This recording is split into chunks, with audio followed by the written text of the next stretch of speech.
That's nice of you. Nobody cares what Steve wants.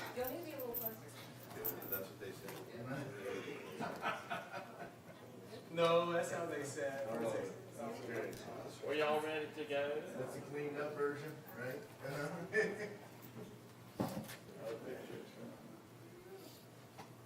it working? We are live stream. All right, good. No bonding. Bonding out. What was that movie we talked about?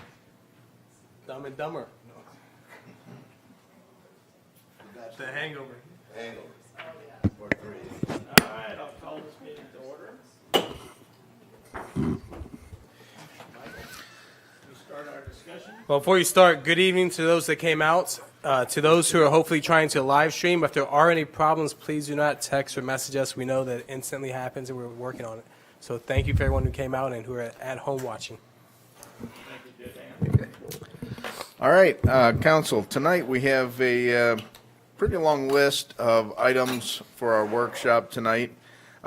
First item is a new item that we'll have on each one of our workshops from this point forward, and that is an update from council members regarding their council liaison responsibilities with the various committees.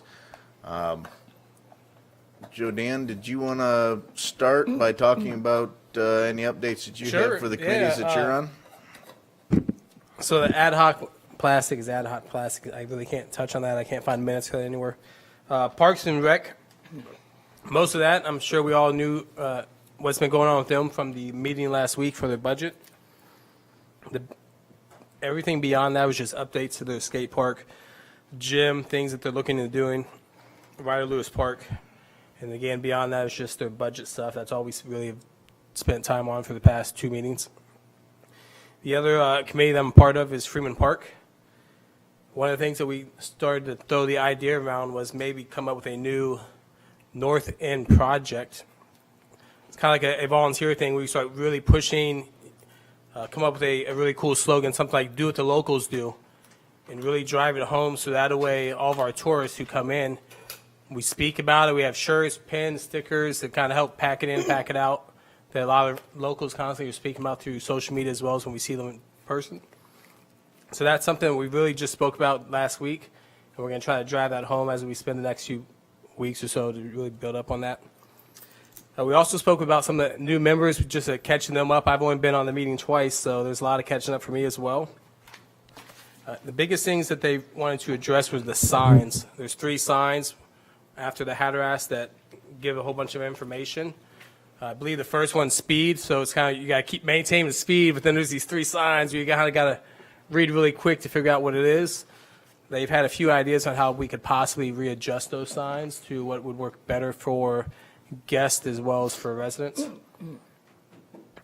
Also the SP Plus thing, we kind of spoke about that in regards to what we spoke with Michael, the same thing about the beach ranger. More of that whole education if you're out there as a resident, which is what's going to tie into that project of how we can educate everybody. Hey, look, this is our place. We're locals. Take care of what you do. Pack it in, pack it out.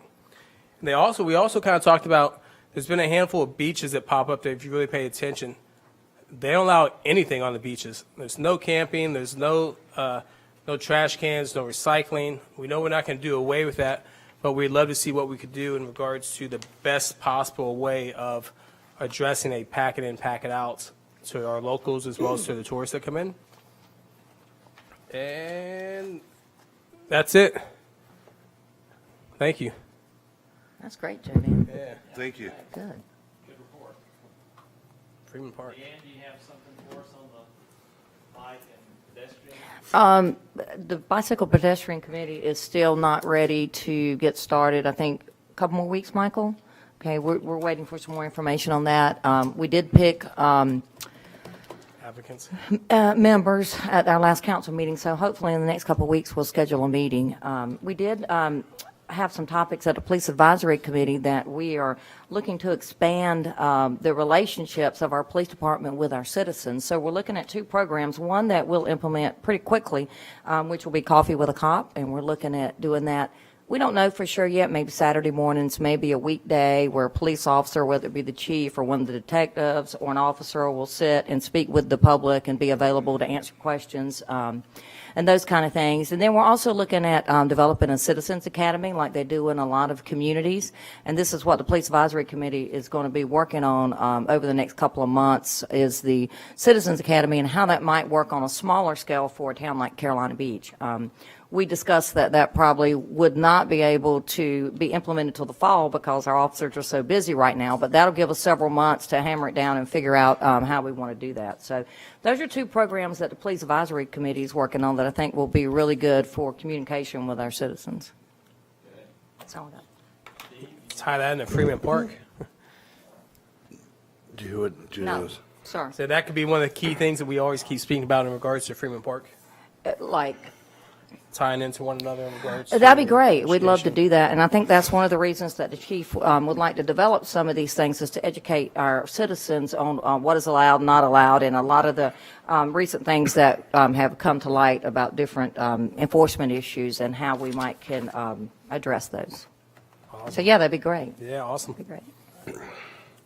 All right, so let's see, for the Wilmington MPO, we meet monthly, and as you know, Abby was here at the last council meeting and kind of kicked off some of the things they're doing for their next 20-year plan. They'll be back in Carolina Beach on May 1st. The current funding cycle for major projects, primarily we're focused on the airport. Out of the state's top 40, which are the statewide top 40 identified projects, Wilmington, New Hanover County, ours were all related to the airport. Now, that doesn't mean that as a community, they have a second set of, I think it's STP grants that they give out, and those would be for the bikes and trails and water, and bikes and trails. We'll still be looking at that. I did see the Lake Park traffic study and the comments from the mayor asking about some of the traffic light. That would go to MPO for a recommendation. So we, at some point, if council wants to do something, we'd make a recommendation to them to support that, asking for their support. About the most, we are still looking for a citizen to serve on the CRC, which is the Citizens Resource Commission, I think is what it is. It's a kind of a technical review committee, so I'm working on that. Beaches, ports, and waterway, I just did a day and a half up in Pine Knoll Shores with Joe Dan Garza, where we reviewed a bunch of the different North Carolina byways. Happy to say that Dennis Barber was there as a board member for the NC Byways. He's also a board member for the Intercoastal Waterway Reefs in North Carolina Waterways. So it's very good to have Dennis there representing Carolina Beach on a national level at these associations. But the Beach, Ports, and Waterway Committee, we just reviewed the Wrightsville Beach project, just finished up, so we did some reviews of how that went. And we met a week and a half ago to schedule the bid documents for the Carolina Beach, Curie Beach project, which we anticipate seeing some kind of bid template and specs going out late this summer for a funded project when the window opens in November. So probably somewhere between November and next March, they'll do a complete sand project on Carolina Beach. And that is, again, funded from the feds, the state, and the room occupancy tax. So there's been no New Hanover County dollars or Carolina Beach dollars needed yet, so that's good. And the third committee I serve on is the Marketing and Advertising Committee. We've had several meetings lately working on strategic plans for the community. One of the things we've tasked them with is coming up with ideas outside of the traditional Convention and Visitor Bureau advertising. However, they did meet today, and we have a budget that came in that Miles will be here next month to approve.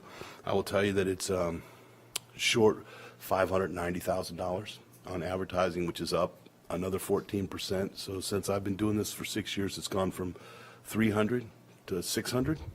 And that's good. And so we should see that coming back, and they're meeting their goals and targets on that. So that's what I have for MPO, ports, and Well, and MAC. since you mentioned that, and the mayor's not here, the mayor and I are on the committee, Tourism Development Authority, and we've met with them several times in New Hanover County over the last month or two. We're making quite a bit of progress with that, which is related to what Steve just talked about, the Marketing Advisory Committee. And we're looking at some options for structuring things, in a way that we can work a little better and get a little more flexibility in those dollars back to Carolina Beach. We are behind Wilmington, but on the beach towns, we're right behind Wrightsville Beach by about $90,000 on collection. So we expect to at least equal them or pass that number probably in the next couple of years. Yeah, So- our total ROT collection estimate for next year, total 6% will be over $2.4 million. And we get half of that to direct locally. The other half stays with the Convention and Visitors Bureau and the Sand Fund. And I think that's what Leanne's talking about is all of those dollars. So, and we Yeah, we're appreciate at like CVB looking at that. 22%, you know, so we're right up there with everybody else who's contributing. So we really have a good place at the table.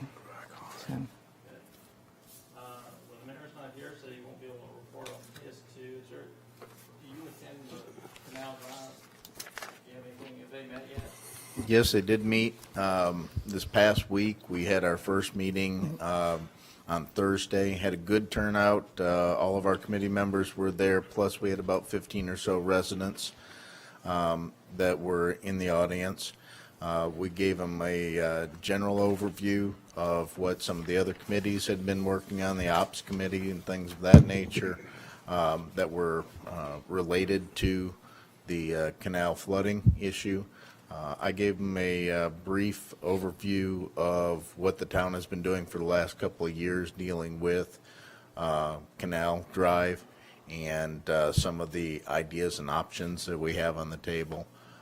We went away with a good feeling and a number of things that they wanted to start tackling, such as a bulkhead ordinance.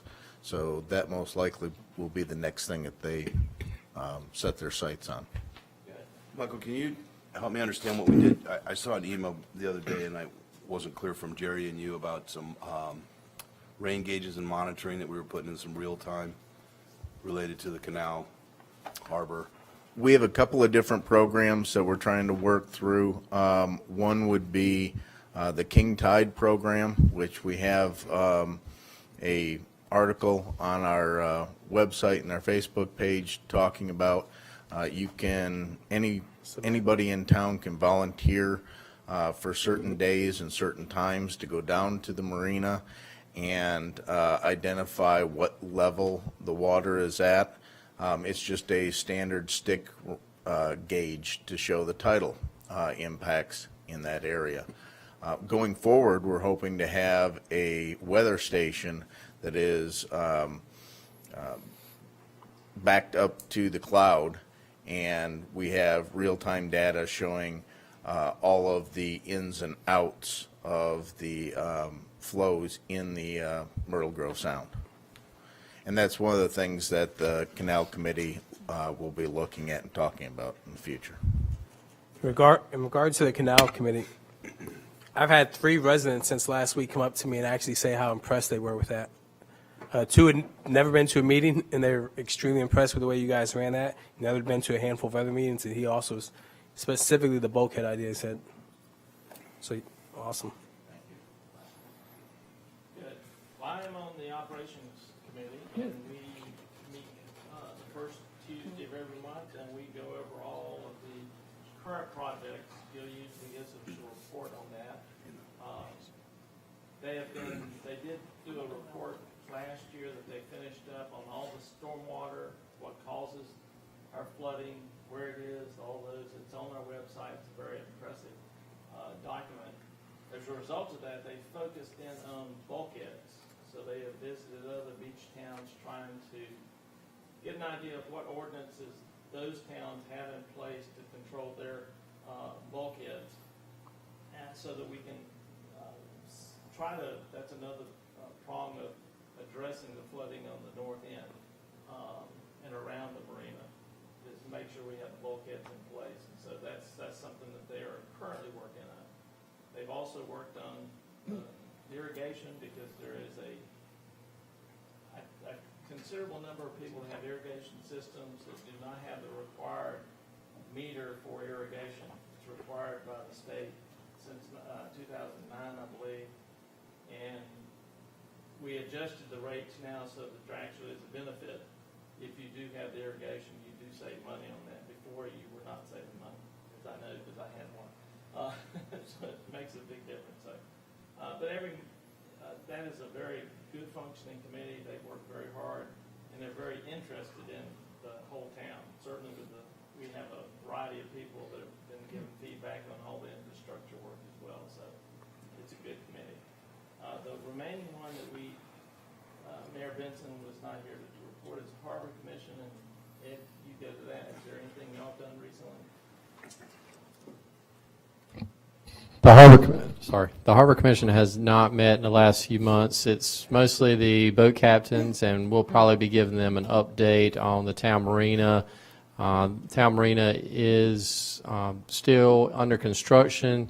This week, if you've been out there, we're starting the concrete cap that will go on the marina, and then hopefully be putting some of the finishing details down there. So they'll be finishing up. Phase 2 is what we're on now, later, probably late May. Okay, very good. Can I ask a question since you mentioned the Harbor Commission? Did we finish up the leases that we had been working on a couple months ago? Are they all in place now, the leases on the slips? Yes, last year we redid the leasing document themselves and completely redid that, and since then, we have gone through one cycle. These are 5-year leases with annual renewals. So are we full, or do we have slips available? No, we have slips available, but primarily at this time, we're as full as we can handle. Okay. Because of the construction, we really can't house any more while we're doing the construction. As soon as that west side construction gets done, we have a waiting list of at least 3 or 4 people that are interested in coming on board. Okay, great. Anything else on this committee? Nope. All right, the next item is a update from the fire chief regarding the SAFER grant. During our budget discussion last week, he briefly touched upon this, and he wanted to go over a little bit more in detail and get a little bit of feedback from you regarding this program. Mayor Pro Tem, Council, thanks for allowing me to speak tonight.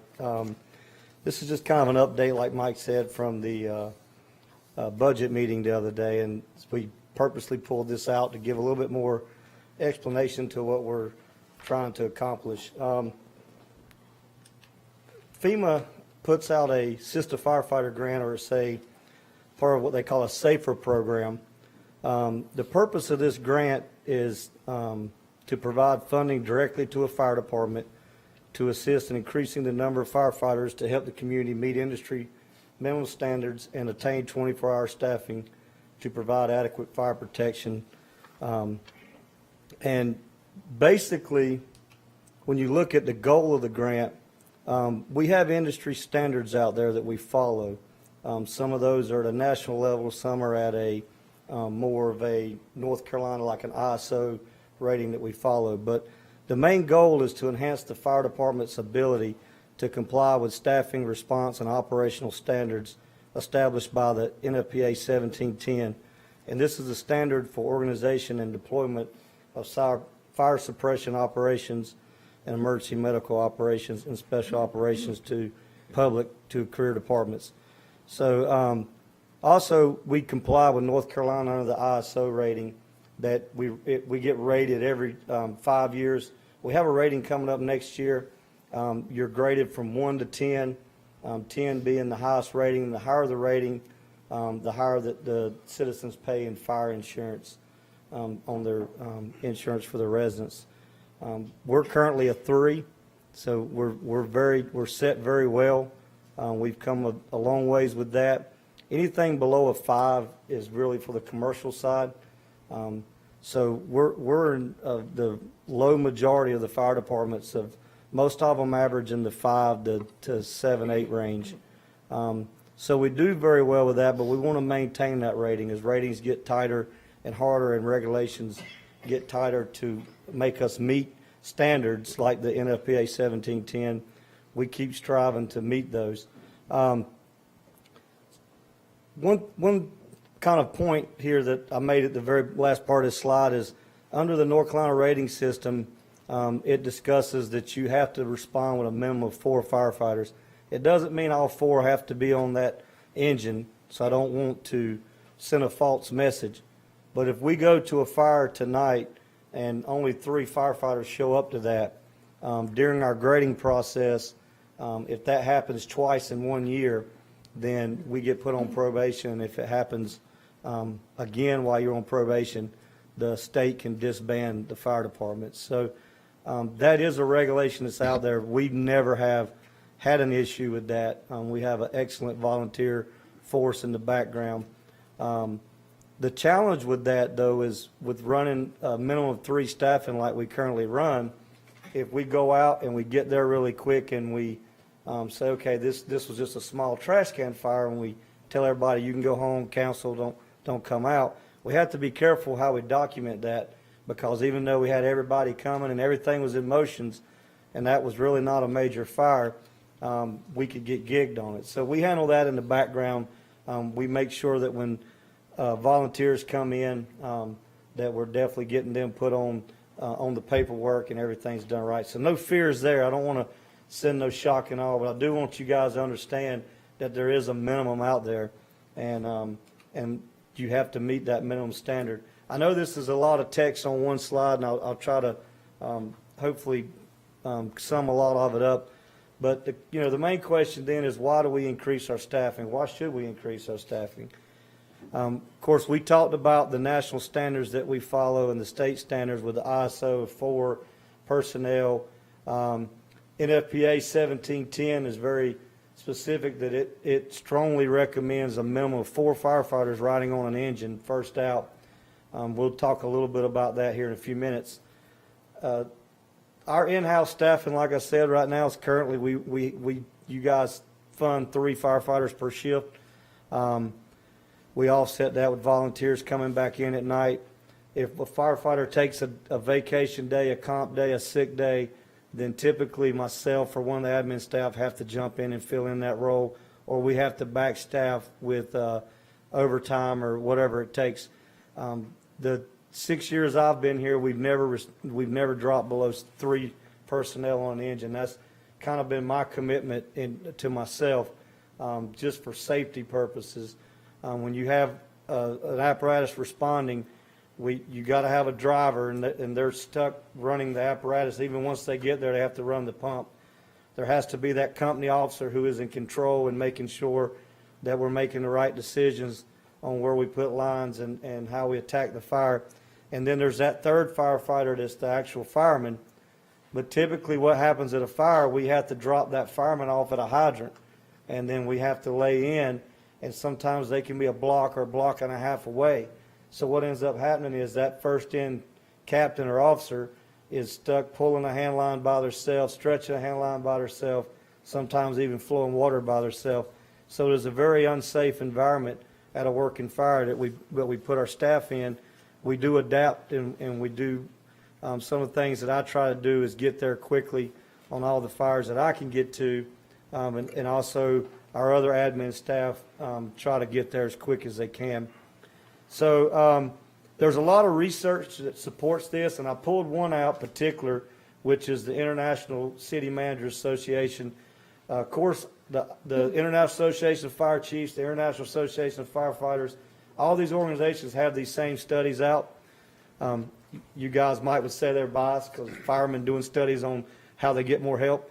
But so I picked the one that stuck out to me was one from the Managers Association. So it meant enough that the International City Managers Association said, hey, we want to know, are you guys telling us the right thing? Is this what we need to know? And to summarize their study, and it's out there, what they found when they hired the consultant, if you run a 5-person engine company, that's 100% effective. That means that somebody can be at the hydrant, there's 2 people going inside the fire, there's a driver, there's an incident commander able to run the fire. 4 personnel is 65% effective, and when you're running with a 3-man or 3-person company, you're 38% effective in relations to the quickness and the ability to put that fire out. I mean, not to belittle things, but on our end, our guys have got very proficient at functioning with 3 personnel. And I think it's pretty obvious at the fires that we have and what we've been able to do with it. It doesn't mean we can't do our job. It does mean that when you start stretching your manpower thin and you start putting a lot of workload and things get kind of chaotic, that's where injuries happen and that's where you can make mistakes, and that's what we're trying to prevent. Another reason to increase our staffing that we looked at, and I've shared these numbers with y'all before, in 1998, just roughly, and what I've done is jumped every 5 years. But 98, we was at about 79 calls that year. And if you fast forward through it, we've been jumping about 200 plus calls every 5 years in call volume. In 2017, we ran 850 calls. And we're on a trend right now to be up about 50 to 75 calls next year if we stay on the track that we're ahead of now. So the call volume's definitely increasing. Without a doubt, it's the nature of more medical calls, cell phones. We've talked about it. I've had people say, what's changed, other than more people coming around? A lot of it's cell phones. Used to, somebody would see a little small fire, they'd stop and put it out themselves and drive on. Now they just call 911. If there's a fender bender, they're calling 911. So it's not a bad thing, but it does put a lot of workload, especially in the summer months. We got a lot of visitors on the island, and the population's quadrupled at least. And so when we see that stuff, we do see a large call volume in the summer. The grant, what we're requesting for the grant through the AFG, we're going to ask to just add one additional person. There is no set standard. I could ask for 1. I could ask for 10. What we looked at was what is efficient for us is to add 1 more firefighter per shift. We have 3 shifts now that work rotating 24-hour shifts. The grant covers their wages, benefits, equipment that we would issue them for a 3-year period. And that coverage is the first year, it's a 65-35 federal to local match. The second year is the same. The third year, it'd be a 35 local, 35 federal and a 65 local match. And then the fourth year, the grant period would be over, and we would own those 3 positions as a town for the future. The current projection that we put in the budget that I presented to you guys was a local match of 52.5. That's an estimate. I'm finalizing a lot of the numbers in the grant now. The grant's due to be turned in by the 27th, so that'll be this Friday. And so what we're asking for tonight is, of course, once we receive the grant, we would come back again and have to come before council for approval on that grant.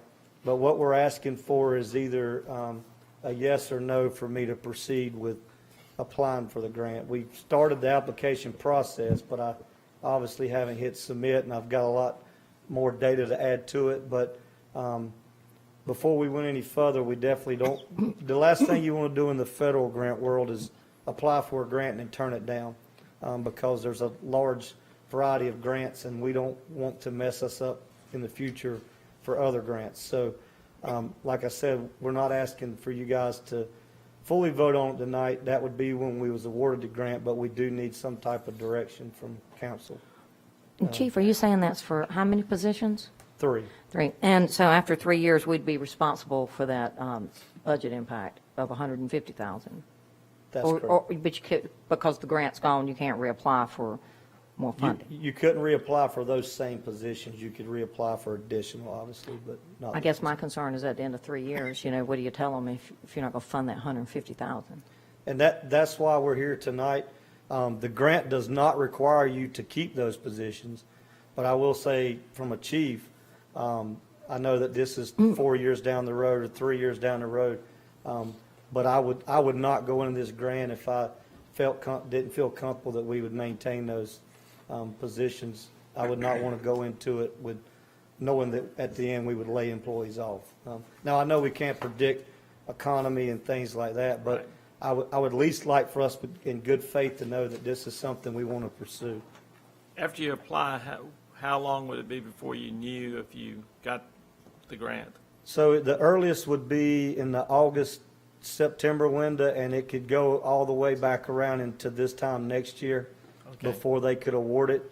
Once they award the grant, part of because it's a federal grant, we have to do 180 days of recruiting. So it's part of the federal side. So even when we awarded it, we would have to recruit. Almost a full year. So it, Well, it could be just a couple months. yeah, so anticipating that we would hire these somewhat in this budget year coming up, and it would probably be in at best case, it would be first quarter of 19. Worst case would be probably second quarter. One way to think about this grant, it's extremely useful, especially for smaller communities where your intent is to try and build yourself up to a full 100% staffed, full-time department.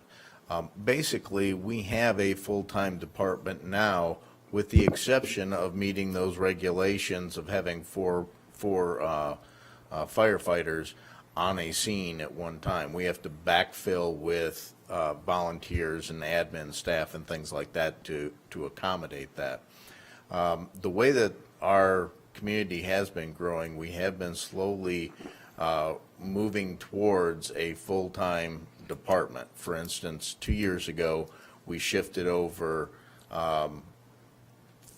3 or 4 of our part-time firefighters to full-time firefighters. This would be the next logical step in moving us to that full-time department where we were able to meet standards without having to bank as much on our volunteer staff and also on our administration staff. It is the one thing to keep in mind about these, and I mentioned this several times to the chief when we were talking about bringing this up to council, is that we have to repeat over and over again that yes, it's a grant and you will end up having 3 additional full-time people at the end of that grant cycle that you should be paying for after that point. You can, as the chief said, lay them off. There is no requirement in the grant to continue on, but really, if the purpose is to get to a full-time fire department, that's really not benefiting you to do that. So that's why the chief and I thought it was a good idea to bring it to you to find out whether or not you think we should put in for the grant at all.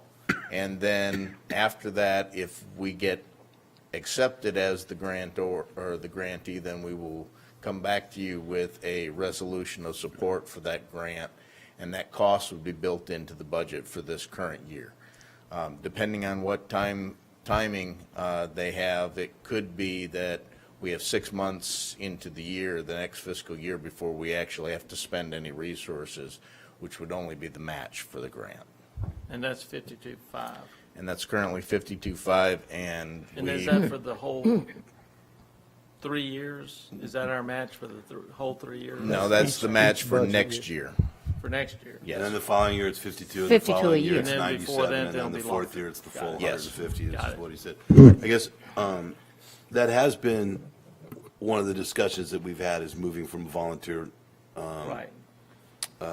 department to a full-time department, because we've had, just that's the national trend, we're just not seeing the volunteers, right? I guess, I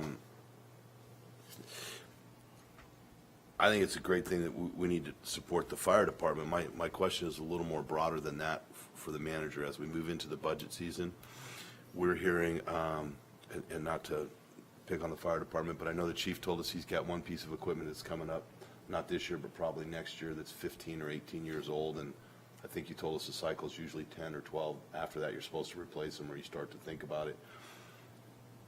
What I'm curious, Michael, sometime on our next couple of budget meetings, is what are those obligations that we're making that are going to compound with, commitments that we're making now, just like we did with the utilities, right? We've kind of said, look, we have that $30 million bond, it's going to escalate rates. In this particular case, we're baking into the process, $150,000 at some point weight on the town. So I'd like to kind of understand, the police chief had those Motorola handhelds that we agreed to last year, and this is the second year. So I'm kind of trying to remember the other commitments that we had made that were on a matching grant that fall off when we absorb 100%, or we've committed to a balloon payment somewhere, just so we can start to understand, are we building a framework that's just going to Pile up in the implode next on few us? years. That's a good Yeah. one. Snowball. But I mean, I think, and then I guess, Chief, one of the things that you and I talked about before is, like you said, you're up to 850, you're going to go over 900 calls. But, you know, most citizens think, oh, the fire department, oh, that means they're out there on structure fires. You guys are responding to medical calls. You have to send 3 people, right? Correct. Is that every time you leave the building, you have to They, send 3 they go people? as a company, yes. Right. And some of the things that, and I'll clarify just a couple of things that was said, because I want to make sure that, you know, 100% where we're at is well, first, this summer, we did look at increasing some of our staffing, so that we could actually go to a more of a squad concept with 2 firefighters on a more of a pickup versus a $500,000 fire truck running all Right. over the island. So we've looked at some concepts like that for the medical side, but it always drives back to what all the research is showing is if you don't put those personnel, if they're coming in separately and it's all over the board, you're not going to be effective. And in the current construction and what we're seeing nationwide, where a house used to take 10 to 12 minutes to become fully involved, they're more like 6 and 7 minutes now because of lightweight construction and the ways that we're building houses.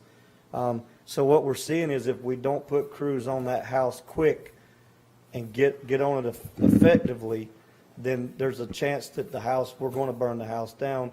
And it's nothing to do with our tactics. It has to do with the way that building construction and stuff's going in today's world. And what we're looking at is getting that first engine in to be safely and effective. And that's why we want those 4 personnel. On the volunteer side, we still need that ladder truck to come out. We still need additional manpower. And in the summer, it is not uncommon for us to have 2 or 3 calls going on at one time. So without those volunteers coming back in, so yeah, it's like a big moving machine, and we're just trying to stay ahead of, those things. And as the call volume increases, obviously calls stacking on top of each other increase.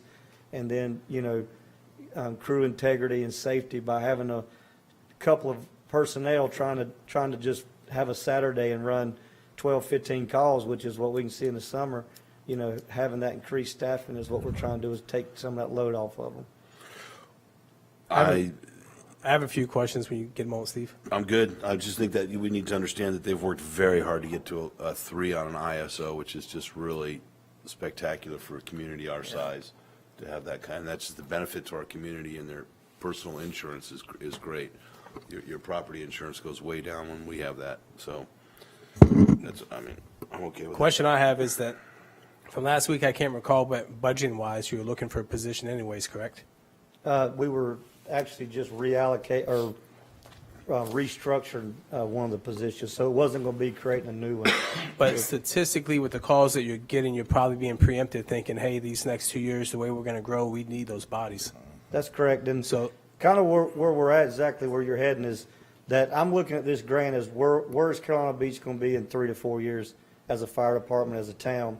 And if I wait to 3 or 4 years and then start asking for personnel and things, and we knew coming at you guys with 3 personnel to just foot the bill wasn't the correct way to come about it. We found the grant. We thought it was a good opportunity. And if we can kind of ease financially into where we're going to be in 3 to 5 years, that's the goal. And then my other question is with this grant, how many times can you apply for it? Can you apply for 2 positions now, and then in 2 years apply for 2 others? That way you're staggering it more, kind of helping saving us some of this cash, knowing long-term we are going to foot the bill for what we know we're going to need? Yeah, and we could look at a couple options on it. The reason that the 3 numbers there is because if you hire 1 or 2, you still have a shift that's not, it's all You have set. 3 shifts? We have 3 shifts that work 24, so you kind of have to do it in 3s. And if you look at saying we want to do 1 or 2 and they work during the day, if you look back at where I cut and pasted the purpose and of the grant, it clearly says in there for 24-hour staff. And so it doesn't mean you wouldn't get it, but when you apply for these grants, you try to hit everything that they're shooting for. Right. Awesome.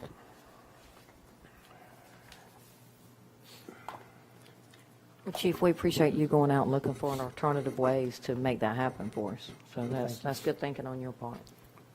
Thank Way you. to be preemptive. Yep. So with this, we were not asking for any sort of a vote or anything like Just that. right, just a feeling. What we were asking for is your general sense of whether or not we should apply for the grant to move forward.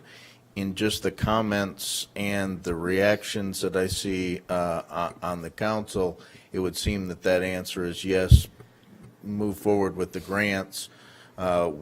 If we get awarded, make sure that you know it right away. Right. Yeah, and And- just that and Steve's larger point, the- obligations that we keep committing to, so we everything understand total. what the burden is. We can definitely show you sort of a, it's easier on a 5-year scale. That'd be In the great. next 5 years, That'd be what our great. commitments would have to be than going out much Well, farther and than just that. the other thing, Michael, as we start to go through that budget, you know, are we buying a backhoe every year? Can we make it 5 years? Just give me some idea of, we've talked about replacing a certain number of vehicles. Are there certain things that we're laying a burden on that just keeps increasing? Yes, sir. Right. I understand what you're saying. And I assume there's other budget impacts besides that salary, like insurance and COLA and all those other things. Well, Yeah, that's all. the money I'm that sorry. is, the money that is listed out there for the Is include that. $150,000 includes personnel benefits, all of our M&O that we would need specifically for 3 new Well, firefighters, okay. for instance, their turnout gear and things like Okay. that. Right. So it's all embedded in there. Okay. And of course, after they get equipped, that cost would drop off. Yep, that's right. Right. All right, well, thank you, chief. Thank you. All right, thank you. Thank you, Ken. Now, I figured Jeremy would do our next one. And I want to apologize to everybody out in the world that's listening in. Apparently, I had my microphone off. Somebody cares what I say, so that's good. Next item is flood regulation update. Jeremy's going to handle this one for us. Jeremy? Thank you, Jeremy. Good evening, council. We are mandated to adopt a new flood map and ordinance. This is a result of, because we are members of the National Flood Insurance Program, NFIP, because private companies were getting out of the flood insurance game, reducing their risk and exposure prior to 1969. So then the federal government stepped in and said, okay, well, we'll offer you flood insurance, but we want to try to be smart about it. We first need to identify what the risks are, so we want a flood map. And we also want an ordinance to provide for safer development to reduce damage for buildings. So Carolina Beach said, okay, we like to provide that for our citizens. So in 1972, we had our first insurance study, flood mapping, and in 1975, we adopted our first flood map. Since then, we've had a couple revisions, one in 1986, again in 2006, and now again in 2018 with the latest map.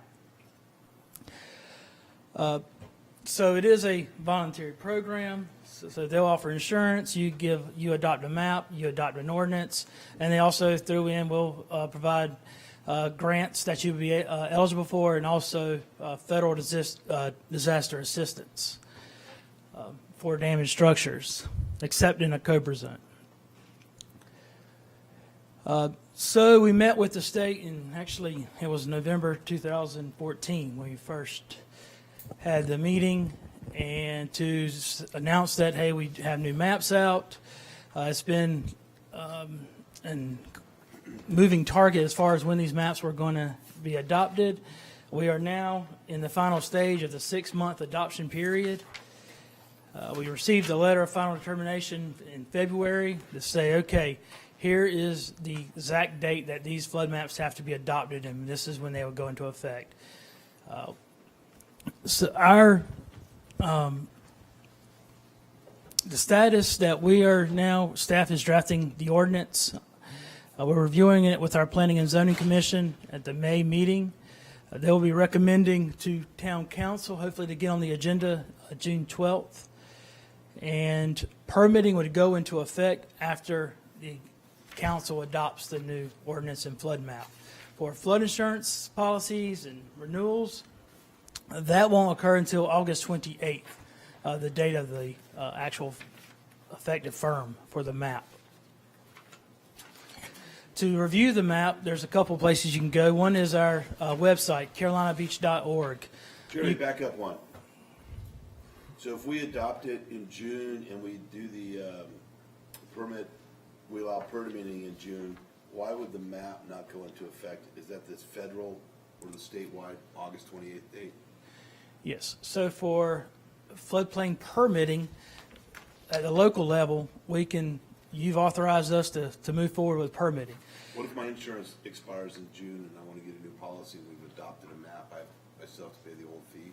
Your insurance agent is going to look at what the actual effective date of that map before they renew or And so the affect the policy. date officially will be in August? August 28th. That will be the date of the map.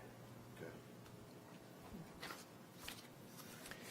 So on our homepage, you can scroll down to town government and go to interactive mapping to view the flood map, and this brings you to the map of a town.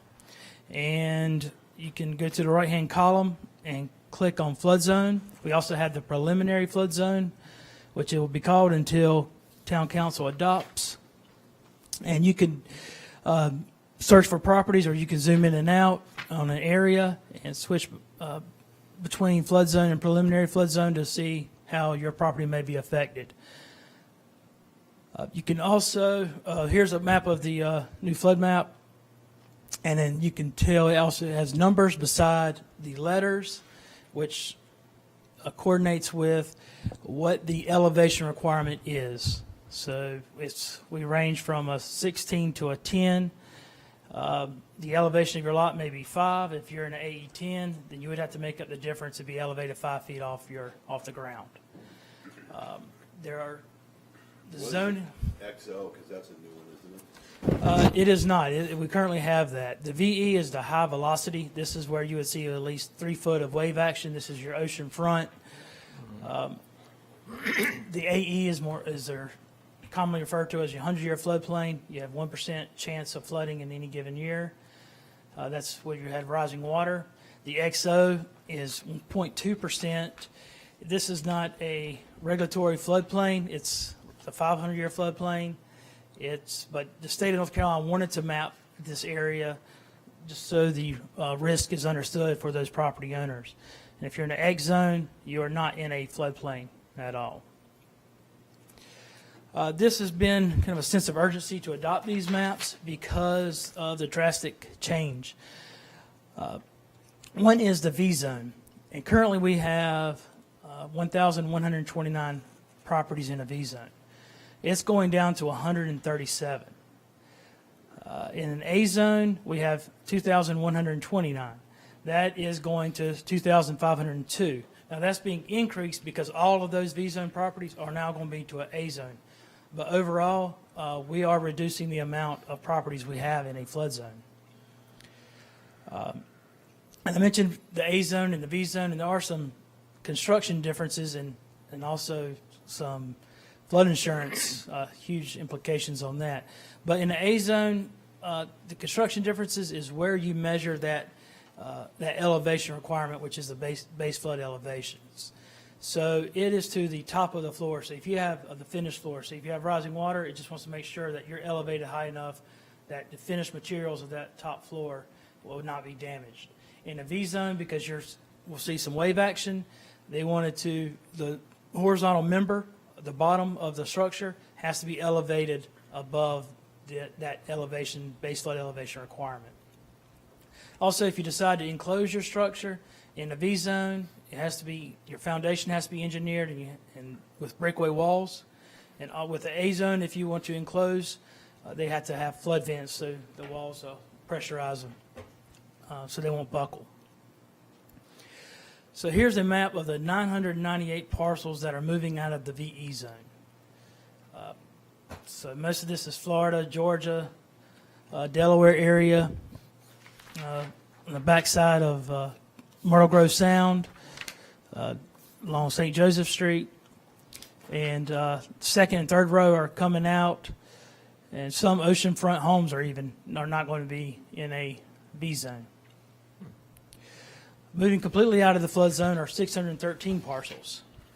And this is the area between 5th and 6th Street, 3 blocks of Carolina Sands, and a good majority of Wilmington Beach area that's in a flood zone now. So what does this have to do with or the implications for insurance rates? The BFE, that's if you're building right up to the elevation requirement. If you're going if you're in a VE zone now, your insurance will be drastically decreased by about a third.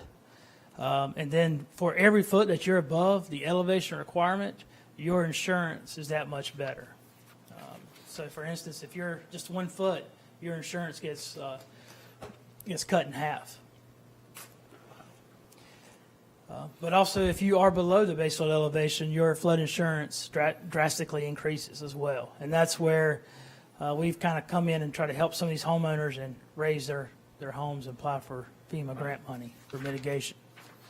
So how do they determine this base flood elevation where you have to build to? Well, FEMA sends out their engineers and surveyors, and they divide the town into segments, and they look at the topography, the land use and development, and how it will influence. And one thing that they do look at is the dune elevation. So this is where a direct effect of a positive of the outcome of nourishment and what it may do, because all that sand is getting blown back on that dune is helping it build back. So that is one of the number one reasons why you've seen a decrease in your V zone.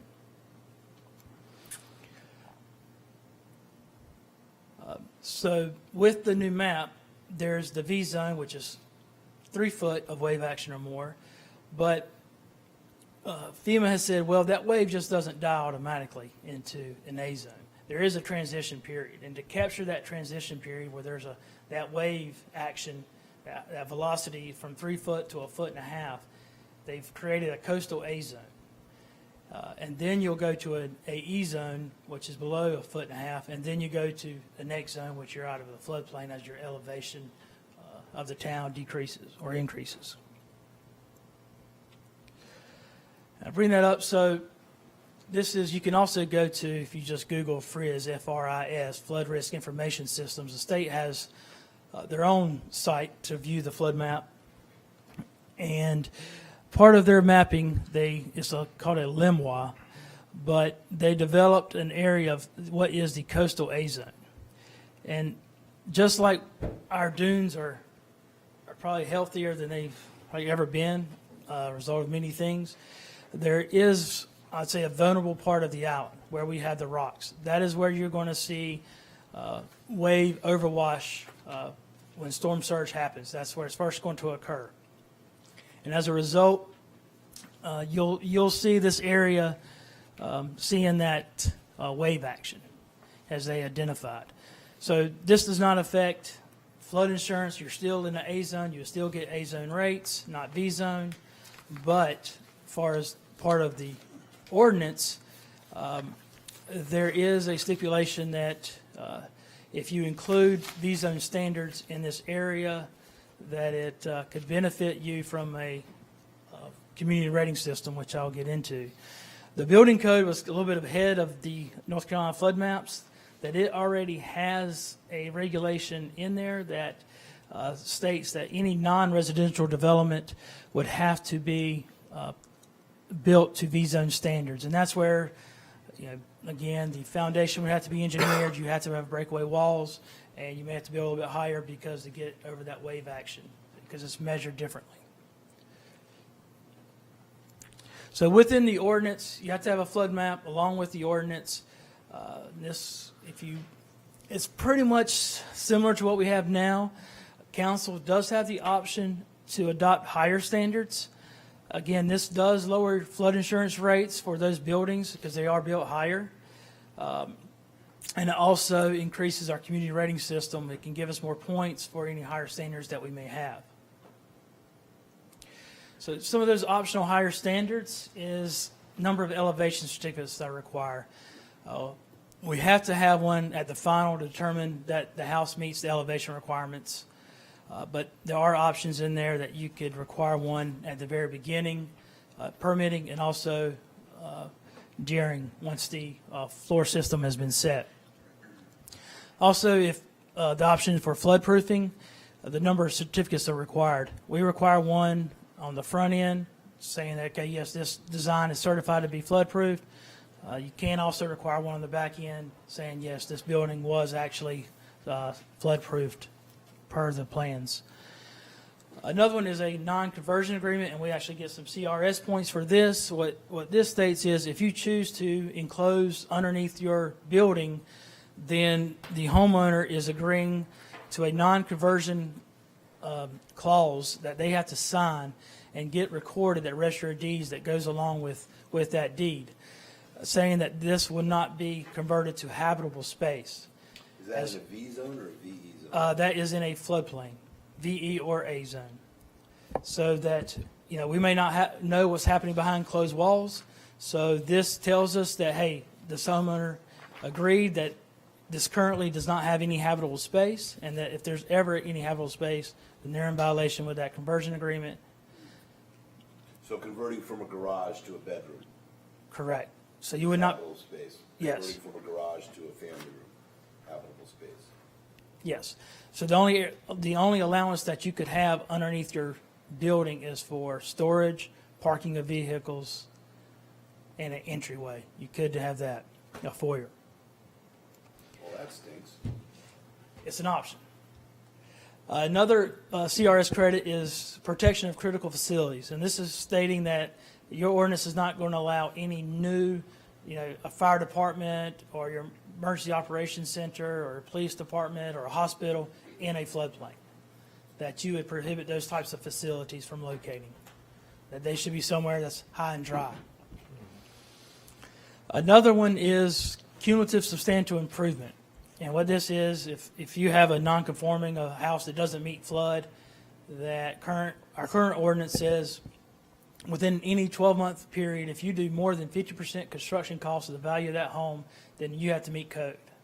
They've expanded that and said you could actually, instead of 12 months, you could go up to 10 years. So anytime they do 50%, or you could reduce the percentage. You could go down to 30% cost. That, we don't want to discourage people from repairing and taking care of their property, but it seems like the 1 year, 12 months has worked well for Carolina Beach.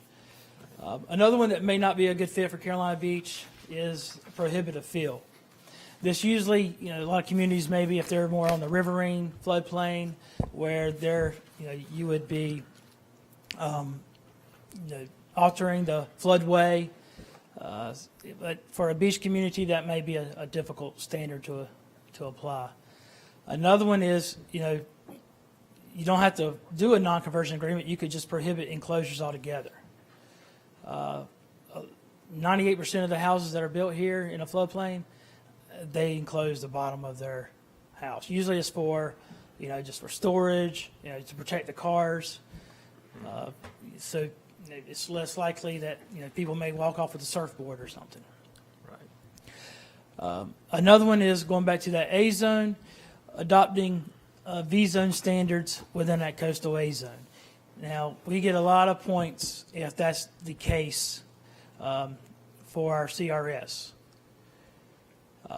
Which leads me to the community rating system, which is much like the fire department is kind of our rating system for flood.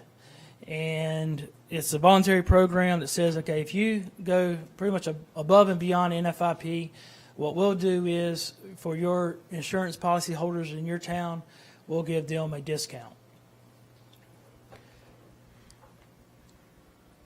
And a lot of those is public information. Make sure you have your flood maps available. You have information on your website about retrofitting. You have your maps. You have your ordinances. You maintain your drainage ditches. You have a stormwater program, and you have an emergency preparedness plan, and also response. Currently, Carolina Beach is a Class 7. What that brings with is a 15% discount Every 5 years, we are pretty much just an audit of our program. And one thing I wanted, a goal was to increase our rating. We did that. We knew that one was coming up.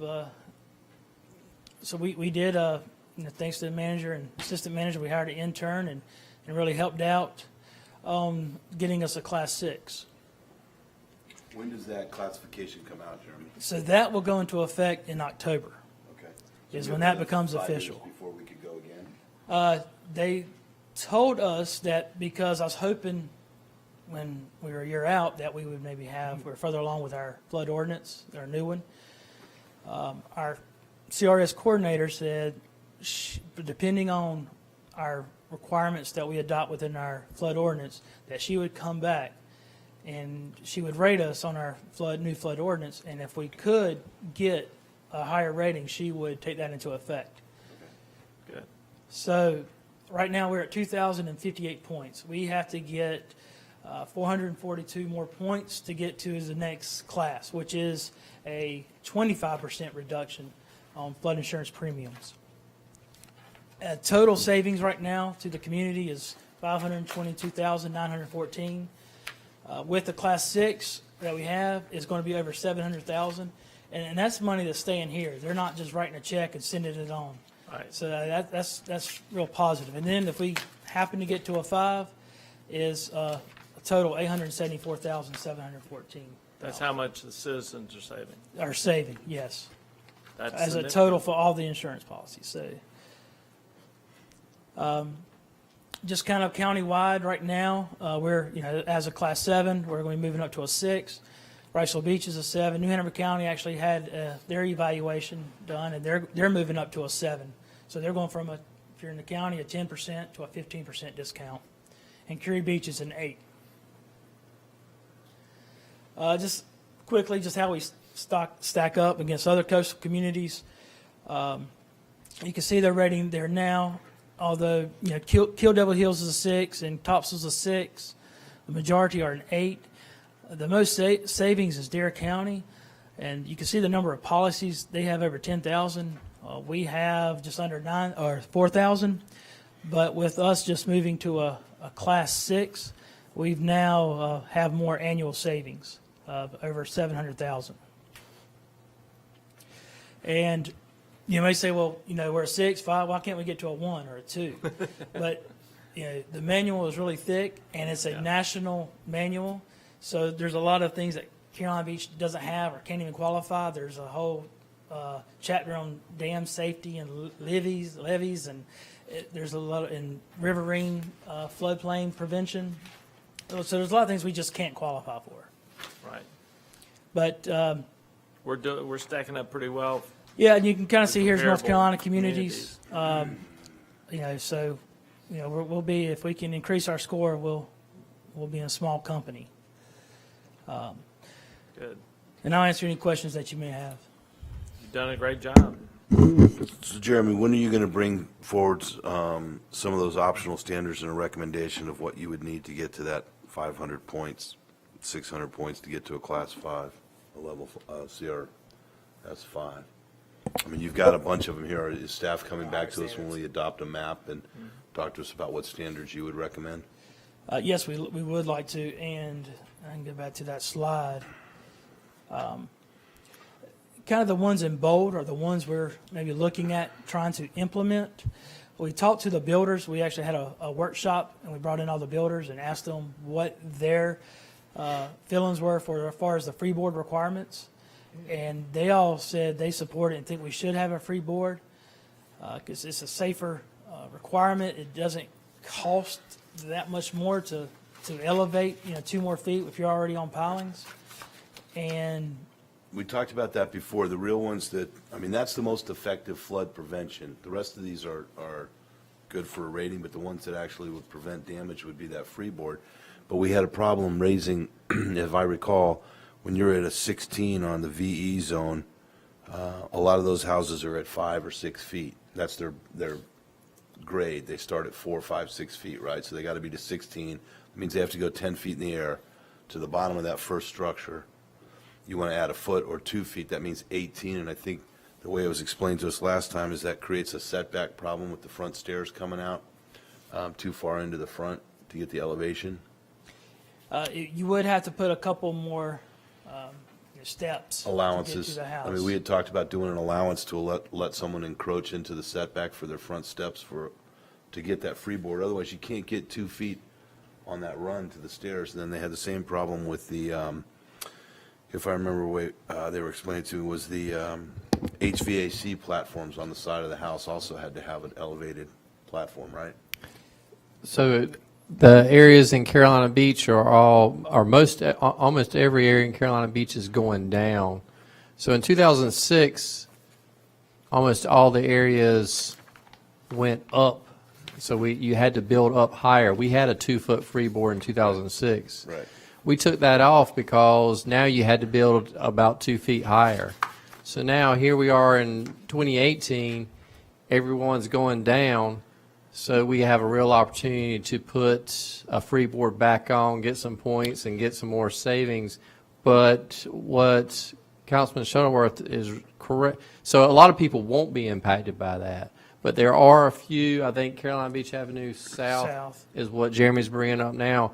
There are a few properties that will have struggled to, they're basically going to have some, another landing for their. But that's only going to be on new construction. Yes, sir. Right, and we're not asking people to go back in and retrofit something, obviously, so. Right. We would just need to balance how many vacant structures we have or potential redevelopment structures on those VE areas that would be impacted. And I think Right. you guys, the last time, the solution was to allow a variance on those for encroachment into the setback on the front steps, right? Because we require you have to be 20 feet off the front of the property, right, before, and Currently, yeah, and we do allow for the toe of the steps to encroach 2.5 feet now. And that's what I'm something we suggesting could- is that may have to increase if we go, if we're going to maintain the 50-foot height limit, the pitch of the roof, and the setback, something's got to give, right? If you put a 2-foot freeboard, which I Well- would be in favor of the 2-foot freeboard. I think that's the one that makes the most. I think we can bring you back a list and showing who's going to be negatively impacted from the current map to the new map if we add that 2-foot freeboard. So I'm hoping what you'll see is there's very limited folks that will have an impact in that. I don't know that there's any undeveloped lots that will be negatively impacted. Okay. But we'll bring that back But it when we would be bring the. redevelopment, if there are some. Right, okay. redevelopment. So we know that going in, right? And what you could do is have a variance process just for those ones that are identified, not for all property. And then the other one was, you said, I think it was 600 points on the, if we had a Coastal A zone. coastal A zone, which seems to make sense. I mean, that's a high impact area for us anyway, Florida, Georgia, that whole North Canal area, right? I mean, that's, and Yes. so what kind of ordinances would have to be in So, I there? mean, they're in a V zone now. Right. So far as, regulation, nothing really changes. So what would a coastal ordinance, an ordinance for a coastal A zone, what are the kind of things that you would be looking at? It would be a section in the ordinance that states, okay, if you're in a coastal A zone, then you have to meet B zone requirements, which if you have any enclosure, it has to be breakaway, your foundation has to be engineered, you have to, where your base flood elevation measurement is from your bottom of the horizontal member of the structure. So there are more vacant lots up there that, than there are on Carolina Beach Avenue South, but there's also a lot more older structures, right? Well, and Pre-80s. keep in mind that if you enacted something that was a coastal A zone, currently we have VE zone regulations in that area. So Okay. the new property owners and the new people developing there wouldn't have to develop anything more than what they currently are. You see what I'm saying? Yep. Yep. To be able to get that 600 points, that's, Right. and to me, that one's a That's a huge no-brainer. win. Right. Because we don't necessarily change the ordinance so much, lowering it or increasing it in that area. You just get benefit for it. All this. Got it. Right. Okay. So Jeremy's just showing on the screen that area. So there was that VE 14. So the elevation requirement's all 14, and this is the current map. So in the preliminary map, this area that would be in a coastal A zone, the elevation has dropped, is now going to an AE 12 here. And so I mean, it drops 2 feet. So the way that freeboard would work is we would come in, let's hypothetically say we put a 2-foot freeboard. They would have then a base flood of 12 plus 2, so they'd have to be at 14 feet. But if they're in the AE zone, it's to the bottom of their finished first floor, not their truss, right? Correct. Because those guys up there are probably only at 3 feet, 2 feet of elevation, right? I mean, they're not very high. So with this example, if you put them in a coastal A zone, their development standards would not change at all because they're in a V zone now So they would, at a 14, and they're at a they're going to AE 12. You add 2 foot of freeboard, you're at 14, and then they'd have to meet the V zone requirements. So they wouldn't see any negative impacts, and we could get the additional points. and you'll bring that back to us sometime this summer? Bang, bang, boogie. Yes. Good. June is the goal. June? Yeah, June 12th. With the changes to the CRS ratings? Uh, Recommendations for those? Yes. Most Yep. most likely what you'll see is we'll come back at the May workshop to give you examples of what changes we would suggest in the ordinance, and then you would enact those changes in the June meeting. Got it. Well, it's only been 2.5 years, Jeremy, right? Yeah. Almost Yeah. 3. Good job. Home stretch. Thanks. Thanks, Jeremy. Thank you, Thank you, Jeremy. Jeremy. All right. Keep on, keep it on. Yep. Move on to the lake dredging. Okay, next item is everybody's favorite topic. And that is the lake dredging. Oh, I thought it was staff bonuses. No, that would be the staff's favorite topic. The lake dredging project, as you all know, has been quite tedious and cumbersome over the past several months. What I'd like to do with this agenda is kind of go over a little bit of the background, explain to you what some of the results we've seen with the projects that we've implemented in the lake area. Talk a little bit about the challenges that we've had with Matsu, with our environmental testing and finding a secondary disposal site, and then kind of bat around 3 or 4 options that council could move forward with to complete, and I'll use that word lightly, to finish off the project one way or the other. As a background, the purpose of this project was to increase the depth of the lake for the purposes of reducing flooding of the surrounding residential and commercial areas. The picture that you have there, I believe, is from 2010. And that's really what we wanted to eliminate or reduce as much as possible. At the time, one of the concepts was to go and dredge the lake 6 foot deep, and take out all the muck and sediment in there, and that would give us more holding capacity in the lake. That is true. Now, one thing that they didn't do to come up with the 6 foot standard was they didn't do any engineering analysis to determine whether you needed 6 foot, 7 foot, 8 foot, or 2 foot depth. The way that they chose the 6 foot at the time was the groundwater elevation was at 7 foot. So you don't want to go and dig down into your groundwater. You then create springs into your lake, which is supposed to be used for storage capacity for stormwater. So they kept off a foot and said, okay, go down as far as you can, 6 foot at least. And that's how we came up with the 6 foot number. The physical characteristics of the lake is 11.5 acres. Before the dredging started, we had an approximate depth of 18 feet or 18 inches. There were a few places that were deeper because we had suction pumps and things like that in those areas, but for the most part, it was a very shallow reservoir. And it had been growing that way over years. When we went through this process with regulatory agencies, we looked all the way back into the 40s. I think the last aerial photos we could find was from 49. And nothing had changed in that time frame except for the depth of the lake kept getting shorter and shorter. The area around the lake is pretty consistent. It's moderately developed as a watershed 3. Virtually all of the area in there is residential properties. There are a few commercial properties naturally along Lake Park Boulevard. The Corps of Engineers did give us permitting, a jurisdictional determination, and a action ID number back in 2012 for this project. And that'll become important as I go along and explain some of the testing and monitoring that we did.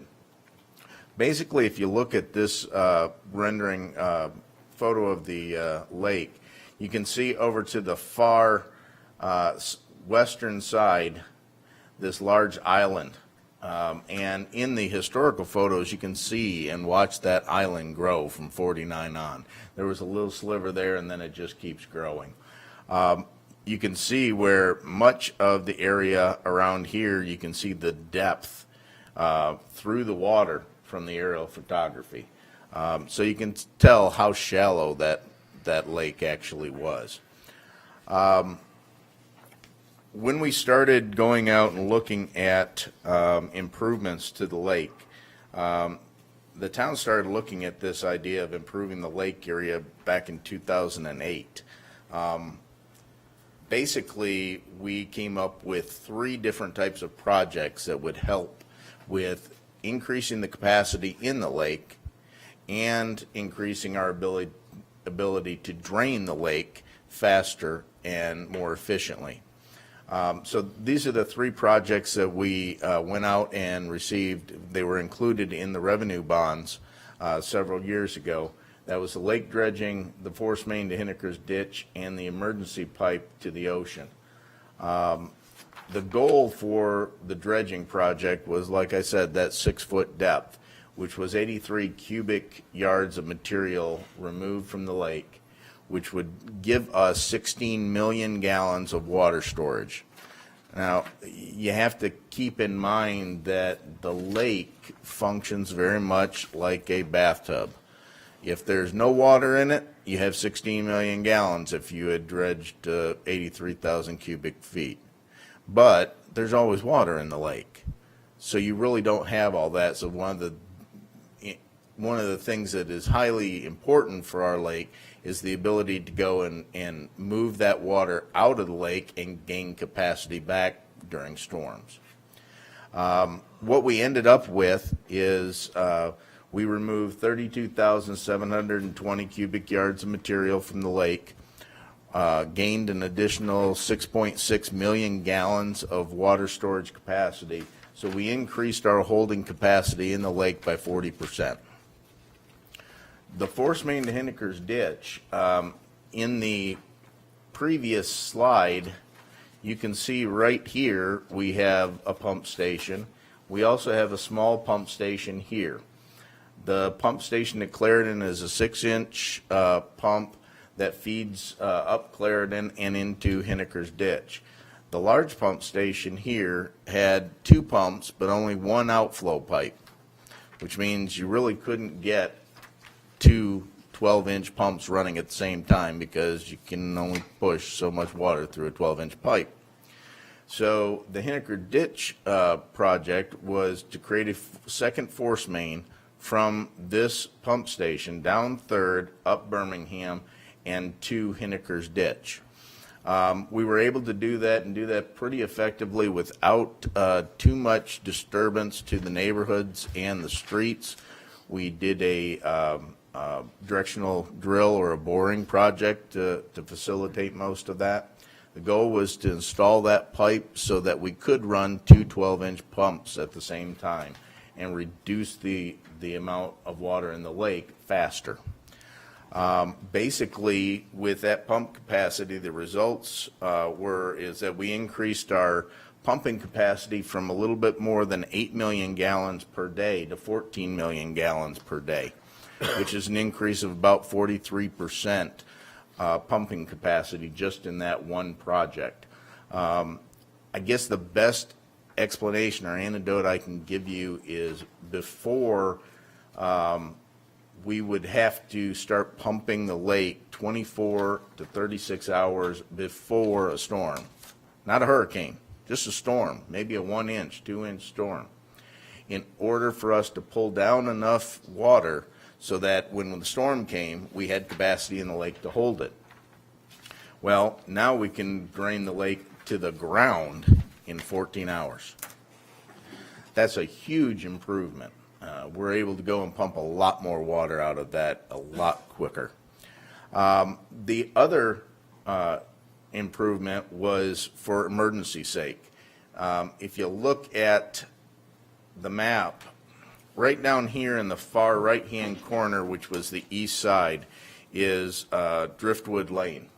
And typically what happened was if we had any point where it looked like we were going to overtop the banks, if we had a storm that was going to create water coming into Lake Park, we would end up putting 4 or 3 pumps, trailable pumps, down at Lake Park, close Lake Park Drive, put pipes across Lake Park and all the way to the ocean.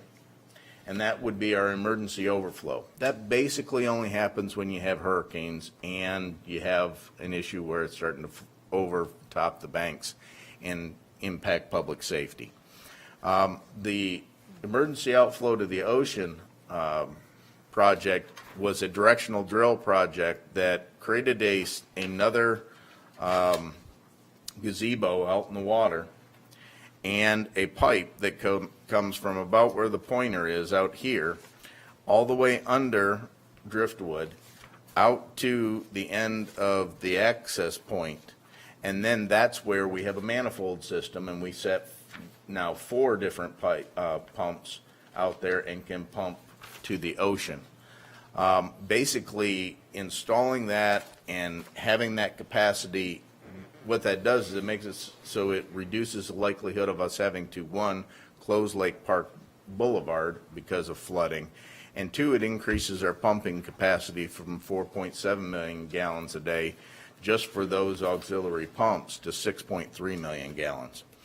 So all total, with these 3 projects included, what you're looking at is the dredge project has increased your capacity for holding water in the pond by 40%, and you've increased your pumping capacity out of the lake by 68%. That's a great return on investment for the community. And it should and it will help in reducing the flooding that we see in the area. Michael, just a quick question. Yes, ma'am. Just because I don't know. Are all the pumps manual, or do you have some kind of flow valve that they automatically pump when they hit a certain level? All of our pumps were manual. This past year, we have implemented a SCADA system, should be complete, I believe, in the next month, where we can, 1, have a float system, and 2, turn them on from a handheld out in the field. So, for instance, it always rains more at night, right? 3 o'clock in the morning when you're sleeping. Well, the SCADA system will set off an alarm, say, hey, you got rain coming down and the lake's filling up, you need to turn on this pump. And that person that gets that alarm can use their phone and start that pump. So we've also increased efficiency of just the operations of pumping down the lake. They don't have to wade through the water. They don't have to go out to in the water. have to They don't leave have the to check every hour on the hour, which is what they typically used to do, is drive out there every hour to look and see where the flood gauge That was were. kind of my thought. You can set it at some level. That's correct. And you can might not always know around here how much it's going to rain or when. That's true. Right. Yes, you can set those things. And that's mainly for those pumps that are the large pumps there at the main pump house. Got it. One of the challenges that we had with the dredge project specifically was our ability to place the material, the spoils, on the Matsu property. When I got here initially, it was communicated that we had permission to place the spoils on Matsu. The right response would have been to question that and verify it and make sure that it was true. That didn't happen. And so back in September of 2017, Matsu happened upon the wastewater treatment plant and noticed spoils. And they asked us to hold off and stop putting spoils on the property. Well, what we found out is we did have verbal approval. What we didn't have was a written document in hand that everybody had signed that says, yes, you can do X, Y, and Z. It seems to be something that has come back to bite us over and over again in Carolina Beach is we've moved on verbal communications rather than written. And this time it did again. Basically, we talked to the colonel, we talked to his staff. We've had several meetings beyond the two that are listed here. The mayor and Leanne and I have gone over and talked to the colonel a couple of different times, trying to repair that relationship and see what we can do to go and get that ability back. The end all to be all is that in November they basically set a few guidelines for us. And they said, okay, you can leave the material that you've pulled out of the lake where it's at, but, meaning on the wastewater treatment plant property, but you have to move it. Instead of being in the middle of the property, you got to move it to the side. Not only do you have to move it to the side, you have to get rid of it from the property, period, within 3 to 5 years. They did say that they would allow us to add an additional 10,000 cubic yards of material to the 30,000 that's there if we saw a need in order to finish out the project. We would start up a brand new lease on the area that they wanted the material on, and it would only last for 3 to 5 years. At the end of that 3 to 5 years, we would have to return that part of the lease back to its original condition, which is a stipulation in all of our leases with Matsu. To give you an idea of the area that I'm talking about, this is an aerial of the wastewater treatment plant. Basically, the town leases from way over here all the way down this edge back to Dow Road just to about midway on Mike Chapel Park and then out. The area that we have highlighted in red was the area that we had looked at for our disposal area. That's 83,000 cubic yards of material disposal area. We were not able to go and get all that material on the property. Basically, this area starting at the ponds down here was 30,000 cubic yards plus or minus. And that's where we were stopped. So there are no spoils in the area that is down in this area whatsoever. Basically, what the guidelines suggest is the area that is covered in this center part for this MW1, S1, and S2, this area right in here, has to move from this location to this location on this side of the road. Part of the reason for that, and it may sound silly, and honestly, I understand it, and it sounds silly. Part of the reason for that is our primary lease stops at that road. So what they're trying to do is say, okay, we didn't want you to put the spoils there, but we'll let you leave it over here, but we want you to clean up the primary leased area that you lease from us. That way, this doesn't impact the lease for the entire wastewater treatment plant. So in doing so, we'd move it over here, then we'd try and get rid of the material. We can give away the material. We could use the material. We're currently using parts of material for the Island Greenway project and things of that nature. So there are ways that we can get rid of the material. And that once the 3 to 5 years are gone, then Michael, do you know how much will go to the Island Greenway? How many cubic yards? right now we're expecting less than 5,000 cubic yards, but it's sort of hard to tell at So this not a point. lot. No, not a lot comparatively. We have, and I'll talk about what we've done for secondary disposal locations in a couple of minutes.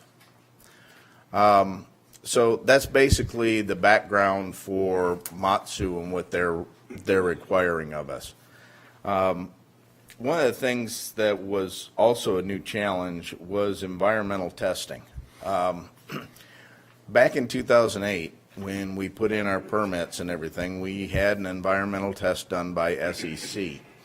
That environmental test came back and was the basis for all of the permits that were issued by the state and federal government for the project. So they used this environmental study to say, yes, we could do this project. In that study, the study consultants did find arsenic as one of the contaminants in the soil. But they said it was within the threshold of naturally occurring arsenic in the area. Now, arsenic does occur naturally on the eastern seaboard because of tannic acids and things of that nature. So that's not too much of a surprise. So the regulators basically said, okay, this is not significant, move along. Well, when Matsu asked us to hold off and not put any more material on our property, I had to find secondary disposal locations. And everybody that I talked to said, well, shoot, your environmental test is 9 years old. Are you sure that nothing's changed? And although the residential area is still a residential area and there aren't as many commercial areas in that area, they still wanted some assurance of the environmental test being more recent. So we started doing a second environmental test with ECS. At that point in October 2017, we received the results, and basically it said that yes, we had arsenic in the soils, and it was higher than the residential limit. It was up to the industrial limit. And what that means is that certain types of limits, the state requires you to dispose of the material in certain ways. If it's below the residential limit, you could place it on any piece of property that is uplands ground and not have a problem with it. If it's between the residential standard and industrial, you have to do more extensive transport, and you have to place it in permitted locations. Some of them can be uplands, some of them have to be permitted landfills. That was very surprising to us. So as we were going through the study, we also noticed that they had taken samples as deep as 12 feet below the water level of the lake. Now remember, I said we were only digging 6 feet. So that immediately called into question, well, did we sample material too deep and we're really not going to touch that material? That became a concern, and I didn't get sufficient answers out of the consultants to make me feel comfortable with that choice. So we went and hired a third party, another environmental firm, to retest those areas and to do a peer review of all previous tests.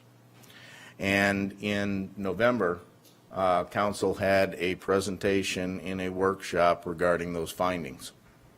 And basically, what the findings said was that there were 2 areas that they did additional tests in and looked at the study results from the previous studies. In the lake itself, we had already dredged Zone 4 and Zone 3, and that material was at the wastewater treatment plant. Zone 2 and Zone 1 was still in the lake. So in this regard, we did 6 sample locations to determine what level of arsenic was in those locations and to try and hone in on an area.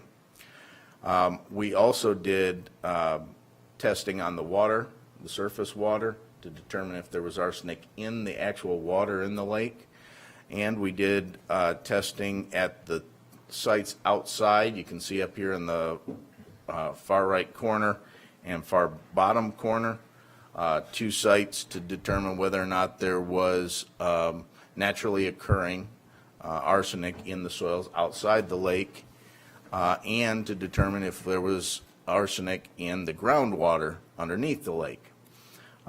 Basically, the samples from this run came back as saying there was no arsenic in the water, there was no arsenic in the groundwater, there was no naturally occurring arsenic outside the lake, but there was arsenic in the ground in the lake, and that was in zone 1, 2, and 5. So that was useful information to determine, well, maybe we have 3 out of our 6 segments that we don't have arsenic in. And that was done at what feet? 6 feet? That was done at the 6 feet level, and it's a composite sample for that entire area. The other location that testing took place was at the wastewater treatment site, because that's where we had placed the spoils. Basically, we did testing in all the spoils that was left there. We did testing for the groundwater underneath, and we did testing on the outside of the properties to determine whether or not there was naturally occurring arsenic in the soils outside the property. The answers that came back were there were no arsenic readings for outside the property, there was no groundwater arsenic, and that there was no arsenic in the soils that we had pulled off out of the lake and put onto the site. I think several of the council members and myself said, boy, isn't that great? We must be the luckiest people on the earth that we pulled out just the stuff that didn't have arsenic. And I'll kind of explain how that happens. When you dredge the material, you're fluffing it up in the water. You have a lot of water column that comes with you. When you take it to a disposal location, you place it down on the ground and the water runs out. Well, some of the soil runs away. Well, you have to constantly maneuver that soil around so you can pile it up. So you're moving the soil back and forth. And although it is not a approved technique for the state, you are diffusing the amount of arsenic in the soil outside of the area that you're pushing the dirt. So if you have 30,000 cubic yards of material, you may only have 5,000 cubic yards that have arsenic in it, and now you've spread it throughout the 30. So it dilutes it to the point where it's no longer an issue. That's what we believe happened here in this particular area when we tested this. Now that's a good thing. It happened as part of the process itself. The other aspect of it is we found that there were really no arsenic traces of anything at the wastewater treatment plant. So that really gets us back to just these 6 locations and the 3 that had high arsenic hits in the water themselves. Basically what council authorized at that workshop was for our environmental engineer to do additional sampling around this area, and that's where the red dots come in. And the reason for the additional sampling was to try and determine exactly where we may have plumes or material that had arsenic in it, and where we may not, and where we might be able to dredge without having any arsenic in the soil. So after these tests, we came back with this map. And basically, this map indicates that there's 2 areas to be concerned with. One is the yellow area. That yellow hatched area is the area that is low arsenic underneath the residential levels. You can place this material anywhere that is an upland site. That's approximately 20,000 cubic yards of material. The red is the area of material that we have that's about 37,000 cubic yards of material that is higher than the industrial standard, which means we have to take it to a permitted location, whether it be our property that gets permitted or a state landfill, New Hampshire County or Sampson Could County. it be someone else's property if it's permitted? It could be if it was permitted, yes. it would have to meet all the same requirements. So basically, looking at this, you'd say, well, gee, we can continue dredging on this outside area and not have too much of a problem. Well, the difficulty with that is there's a 20-foot buffer around the outside of the lake that our permit says we cannot go into. And that's for the stability of the lake bank itself.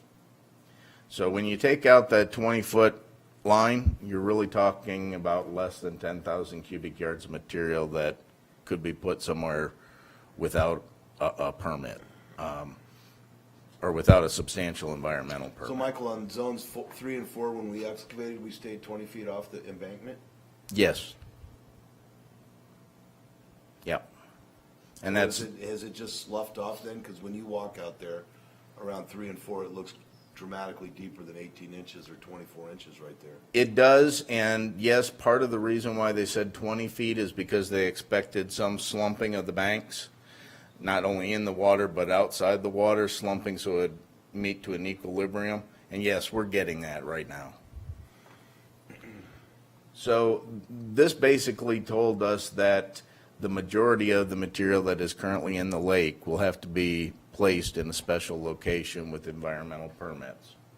And that there's very little material that we could take out that wouldn't need that type of environmental regulation. What does it take to get that kind of a permit? For the most part, we can go through the process of permitting, which will probably be about 3 months. For our property, we could easily go through it if we take it to a regulated landfill. New Hanover County, Sampson County, those would be sending in test results to them, making sure that they can accept it, and then getting the permit that that's a permitted disposal Well, Michael, location. we've been focusing on the site we have over by Loran, Yes, right? yes. I mean, that's the most, if we to do it, that's the most cost-effective place to put it. Yes, and I'll move into that next, which is the secondary disposal sites and what we've been trying to look for. When Matsu said, okay, stop putting material on the property, we immediately began looking for alternative disposal sites. We looked primarily at local construction sites or local places that had permits already established with DEQ or with the Mine Reclamation Bureau. We found a few of those, but none that were acceptable, meaning the property owners were not interested in our material, or it was going to cost too much to get the material there. We moved on to New Hanover County landfill, and I did talk to the landfill manager. They say, yes, they'll take as much soil as we have. The difficulty taking it to the landfill is not that it is inexpensive to give it away. We can give the material away, and that's great, but we have to haul it. So it's a trucking cost, and for trucking to New Hanover County, you're talking just a little bit under 2 hours round trip. About 40 minutes there with a truck, 20 minutes disposal, 40 minutes back. So you're looking at a significant amount of time, and that raises the cost. All we would have to do to give it to New Hanover County at the landfill would be to give them our test results, which I've sent them already. And they have said that it meets their permit requirements. Is there a dump fee? There wouldn't be a dump fee or anything of that nature, no. It would just be the hauling costs associated to the material. So you're just talking about the time and the manpower and the gas and in dump trucks. I Yes. don't know how What's much the cubic gas? yards a dump truck holds. It all depends on what truck you're using, but Oh, a big one. I think, big one. I mean, that sounds like a lot of trips. I think we were doing 8 and 10 cubic yard truckloads, and then we had some 30s, I believe, originally. I mean, it's gonna be a 10 or a 12. Okay. And did we look at subbing that out possibly to a trucking company? Oh, yes, that would be part of, if we were to do continue the project, it would be part of that dredging project to dredge the material out of the lake, put it into trucks, haul it to the location, and then come back and keep that process going, just like it was to put it on the Matsu property. The third area is the property that the town owns across the bridge behind the old Coast Guard Loran Station. In talking with them, the property that we own there, we have no access rights to. So we needed to, one, find out if we could place some material there and do an environmental assessment of that, and two, get an access easement across the Loran property. We've done all of the assessment in, studies that we needed to, and we got those back in April 6th this year, so that we can move forward on that if we need to. Give you So a what's graph. the price to develop the Loran Station? I'll show you that in just a second. Give you a graphic of this area here. You're looking at 5 acres in the blue area, and that's the town property. There are some wetlands around the edges. The red area would be the easement that we would need from the Loran Station to be able to get the trucks back to that location. We anticipate, although we have not done engineering studies to determine the exact topography in the property itself, there is a big bowl that is the centerpiece here. We estimate, or the engineers estimate, that between 30 and 40,000 cubic yards of material could be placed in that bowl. As we sit today, we're looking at having to cut trees if we're granted the access, cut trees all the way back to the property so that we can dump. Most likely we'll need some gravel. It is all upland, so it's sandy soil, so it should be drivable, no problem. But there are going to be places where we'll need gravel and things like that. There's also 2 places where we'd have to cross fences, and we'd have to replace the fences and an access point. All told, I'm guesstimating at $75,000 for a access road and the ability to start dumping into that property. Michael, any idea how much acreage that red area represents? It's like an acre, just under an acre? I'm sorry, I should have had that number. That's all I right. I'm don't, just wondering. I don't know. You got to clear it, grade it, and rock it. Yeah. And you think that's 75 grand? Yeah. I want to work for you. He's estimating. Of course, we would go out for bid and we'd do all that kind of stuff, and if we got better prices, that'd be wonderful. Is the blue area wooded? The blue area is wooded. Is that including, The internal area is mostly low vegetation and vines, so we'd have to clear that out before we could go and dispose of material there. So that 75,000 is doing the clearing associated to that and putting in the access road type Or do we thing. need to put a fence around our property? You could, it's not a requirement. It isn't anything that we would need to do right away. The only requirements we would have to be, to put the soil there would be erosion control measures and That's all. no We fencing. don't have to keep people out from playing in the arsenic. No. So let's get to the nut cutting, Michael. Keep going, because you had some numbers later in this. Right. hold on, how many acres is that property? 5, a little bit under 5, And it'd hold about 40,000 40,000 cubic Well, that's yards. in the bowl. I mean, there's nothing that says you couldn't mount it on top of that. We Well, could yeah, we right. could put all the soil over there. Right. Okay, so you mean more than 40. Keep on, keep it on. Basically, we believe that there are 4 options, and when I say we, are environmental consultants or engineers and staff. One is to leave the material in place, stop dredging, don't touch it, don't do anything with the project, and close it out. We could continue to use the Loran Station or get access to that, and that would be a location that we could take the spoils that are on Matsu. Second option is to create an island in the middle of the lake where we could dispose of and mound up the material. Third is to remove those soils completely, finish out the project and place them either at the Loran Station or at Hanover County or Sampson County landfills. And the fourth is sort of an iffy one. This is that remedial action plan. And I'll kind of talk through some of the pros and cons about these. Leave it in place. We have increased the capacity, holding capacity of the lake by 40%, increased the pumping capacity by 68%. We've identified the future challenges if the town ever decides that it wants to go forward. We know more of the parameters than we did before to be able to do that. And we could utilize the remaining $1.4 million of the project funds for the dredging for other stormwater improvement projects around town.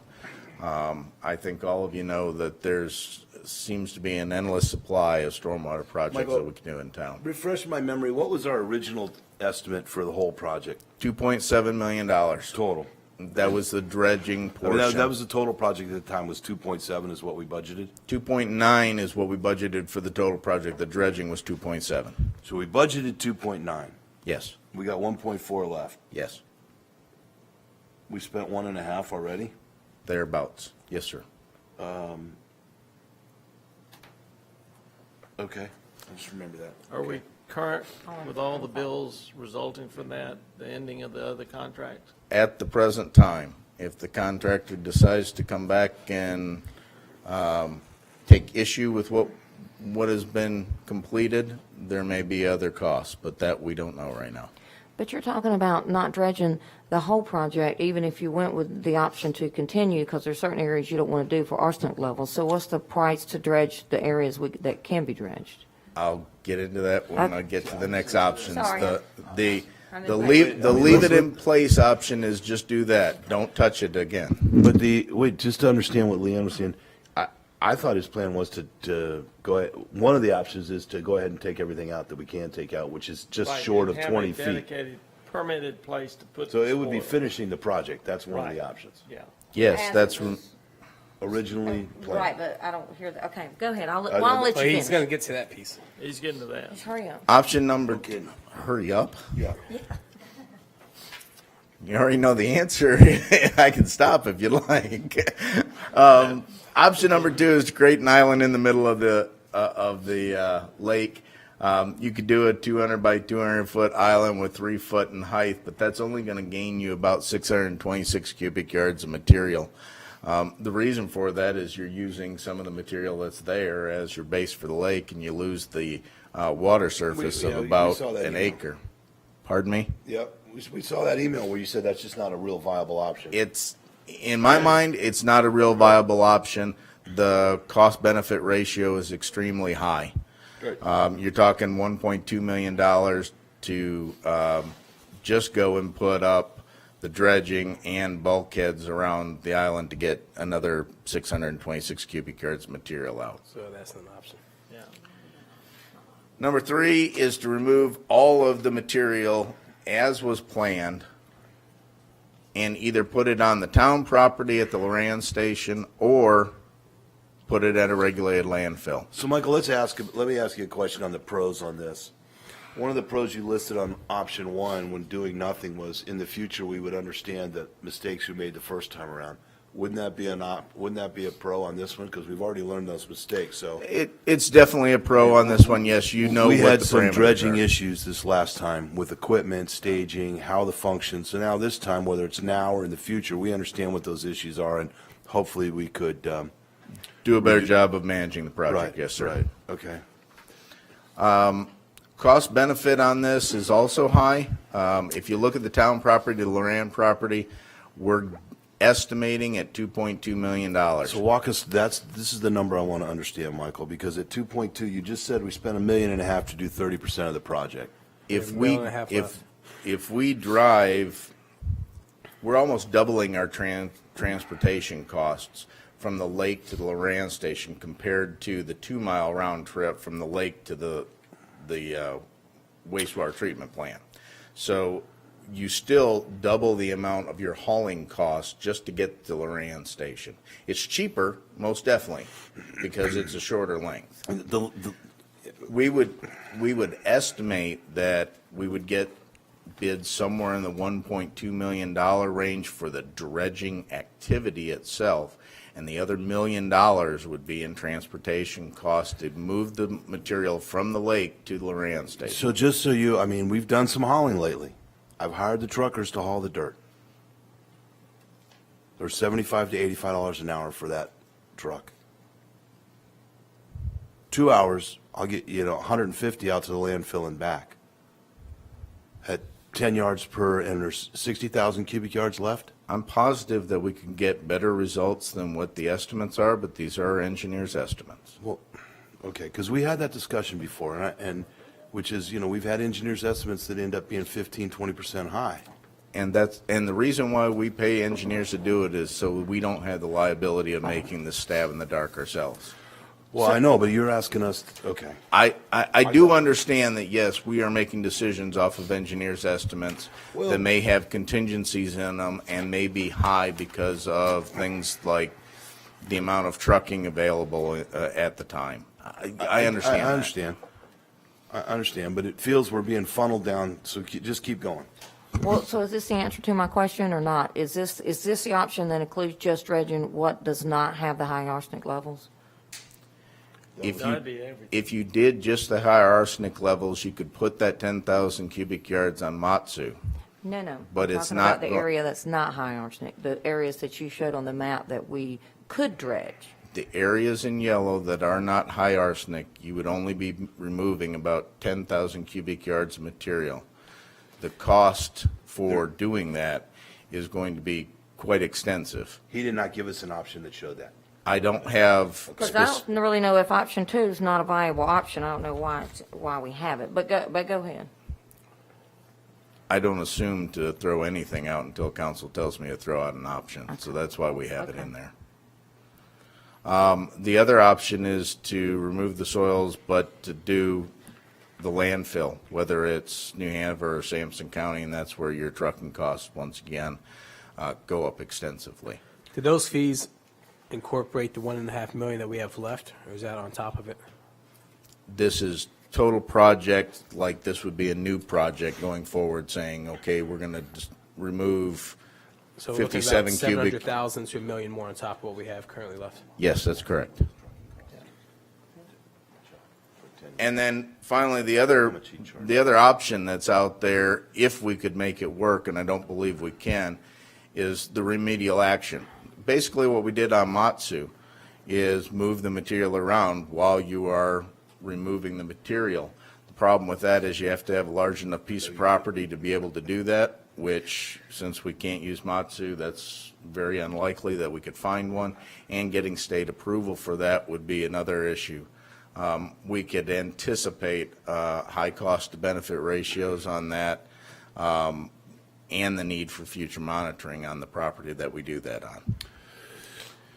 So basically, there's 4 choices and 25 different options, because you could mix and match this as many times as you wanted. You could take parts, all, or none of the material. In my estimation, we have gained 40% capacity in the lake and 68% pumping capacity. At this point, my recommendation is leave it in place, option 1, and use the remaining dredging funds that were out there for other stormwater projects like Canal Drive or the North End stormwater. Question, if we were to leave it in place and do nothing, what's the short-term plan, long-term plan in regards to Matsu's land and then the remediation to their property afterwards?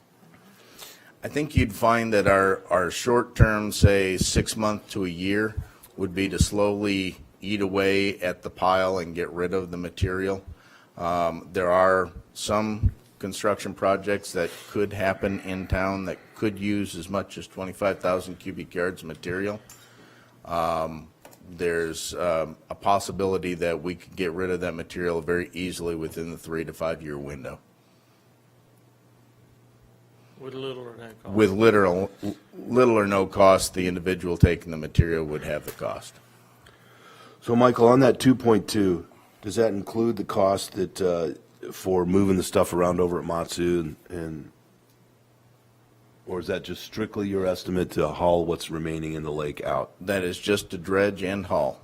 So no matter what, we're still going to have some costs affected with over there. Most likely, yes.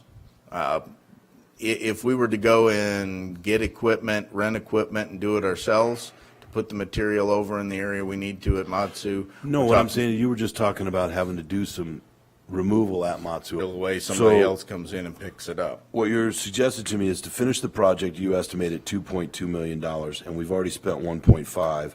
That puts us at 3.7 on a project that we originally estimated at 2.9, which means somewhere we went 800, if we were to finish the project, we went $800,000 over budget. That's correct. So the last couple of times we've talked about it, that number was closer to $500,000 over budget. Regardless, those numbers are what you have as current estimates, is the 2.2. Have you had any follow-up conversations with the guys at Fort Fisher? At the current time, they are still interested in the material, but the timing is not right. If we were to give them the material on the Matsu property and they took it in 2 to 3 years, that would meet their need more. So I they're, think we'd they're be- 2 to 3 years out from Yes. needing the material? Okay. Yes. And, okay.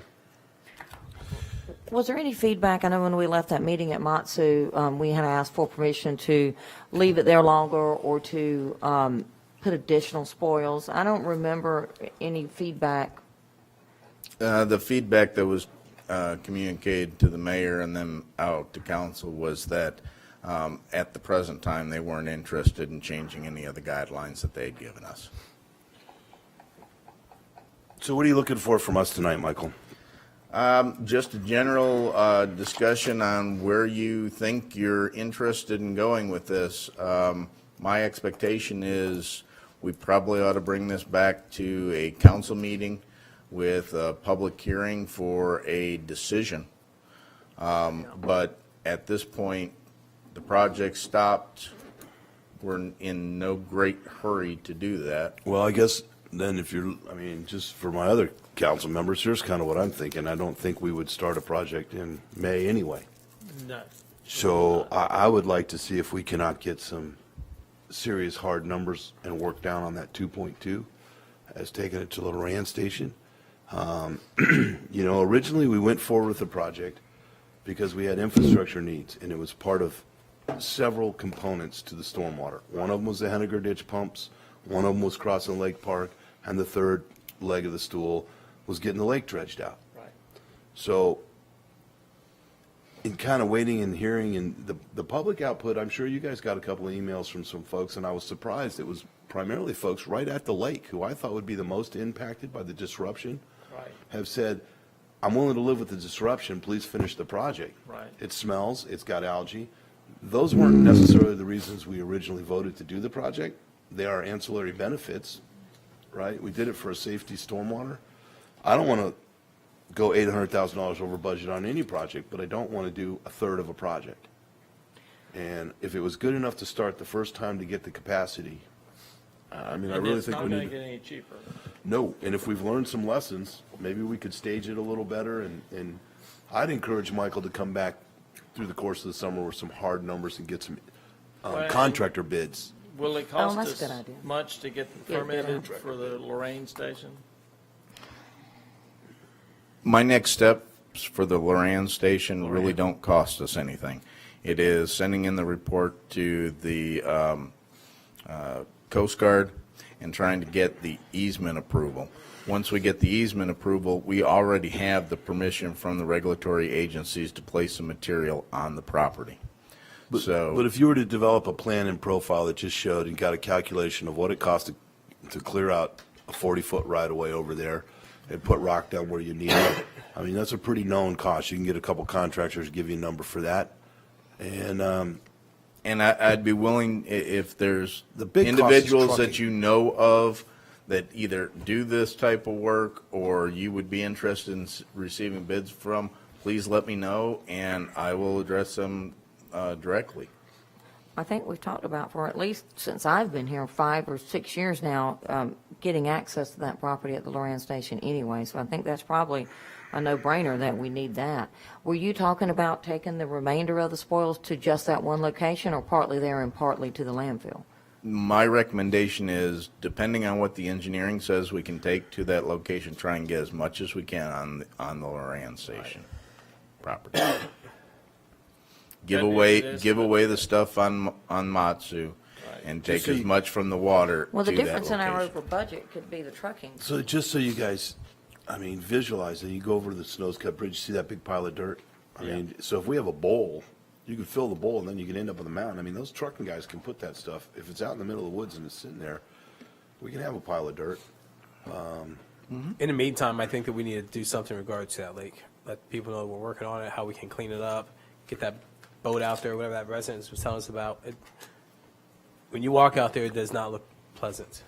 And if we plan on not doing anything, As far as, going you mean just daily picking up of plastic bags and or cups around the skimming edge? across that water, it looks like crap. You can't do anything about that. There is nothing That's- that you're that's- able to do from a boat. One of the Oh, reasons. and not even that, but there's a ton of garbage in The there. garbage is definitely around the edge should be picked up, and I think operations does that, but Yeah. Currently, we have mean, it's a Parks and Rec that picks up along the edges of the water itself where they can't reach in, then they have stormwater take the boat out to go and get some of that.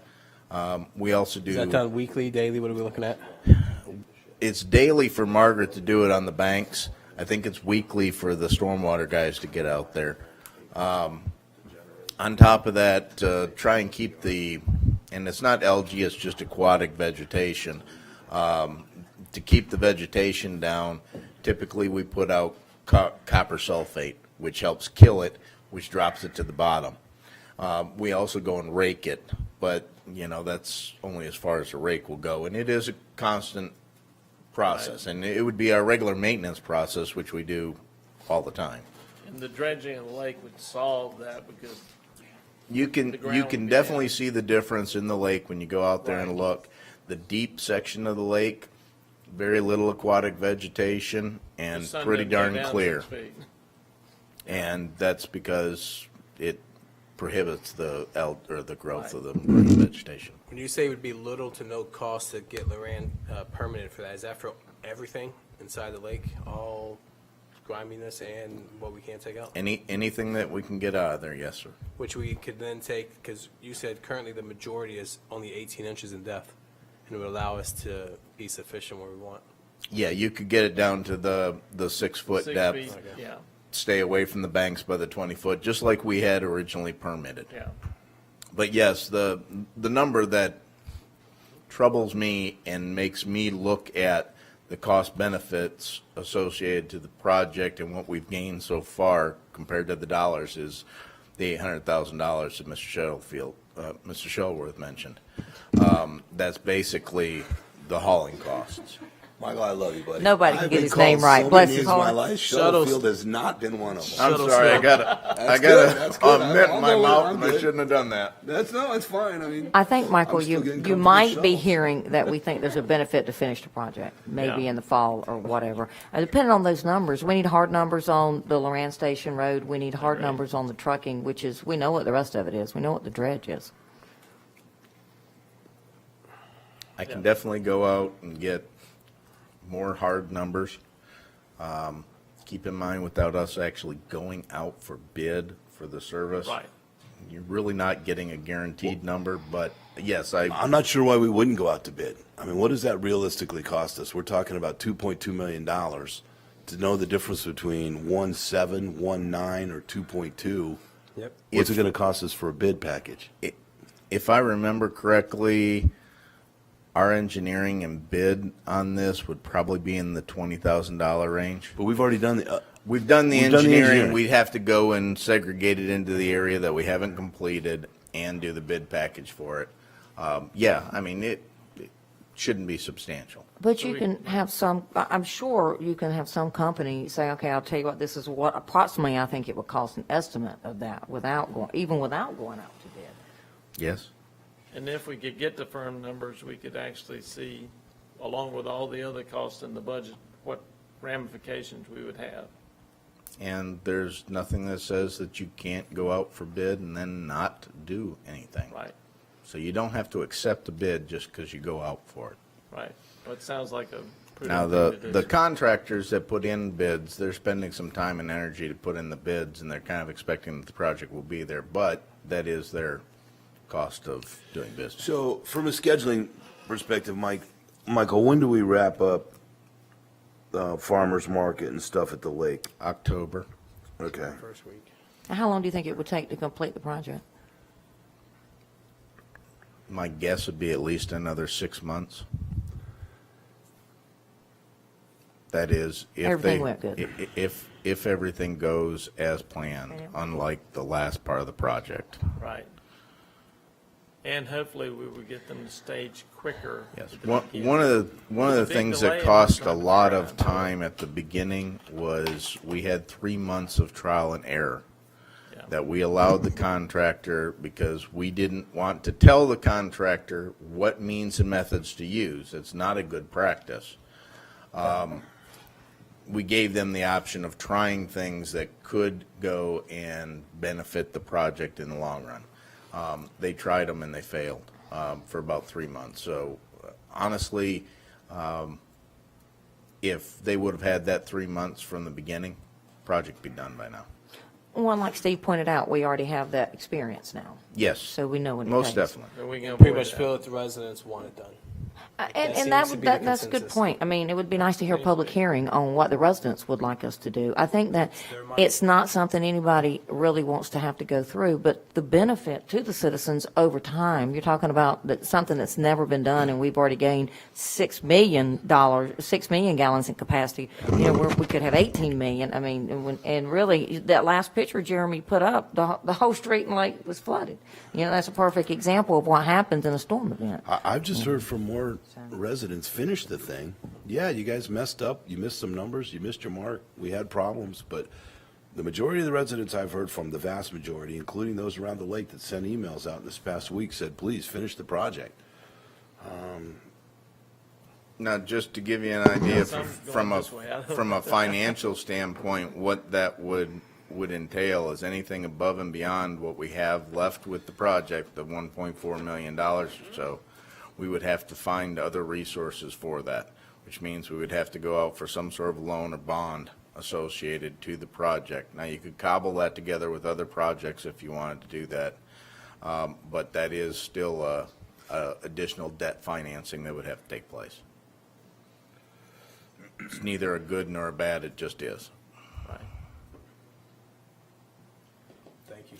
All right, well, thank you very much. I think I have some general direction to take us in. If you have an opinion on whether or not we should do a public hearing on this at the next council meeting or two, please let me know and I'll make sure that we get that on the schedule. I would think there's not a lot more to hear. I mean, I appreciate the presentation, Michael. A lot of that we'd been over in November and then in February. And primarily, I repeated it again for the public. So for me, I would like to hear and have some kind of public hearing when we had some hard numbers.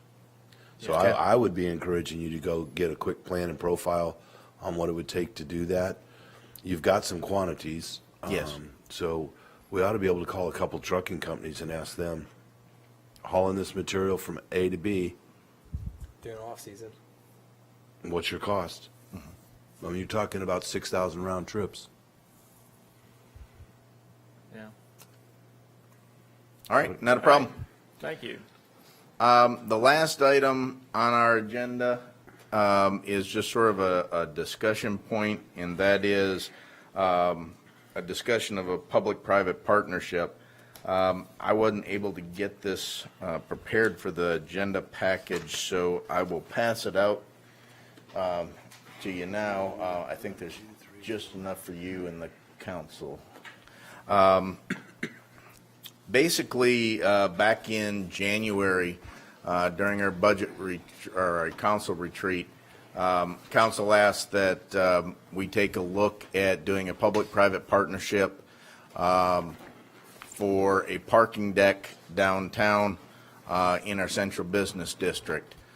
Basically, the property that we're looking at is the property that contains the Palms lot, the Town Hall lot, and that area between Harper, Carl Winter, Myrtle, and Canal. In looking at that, there's several options out there.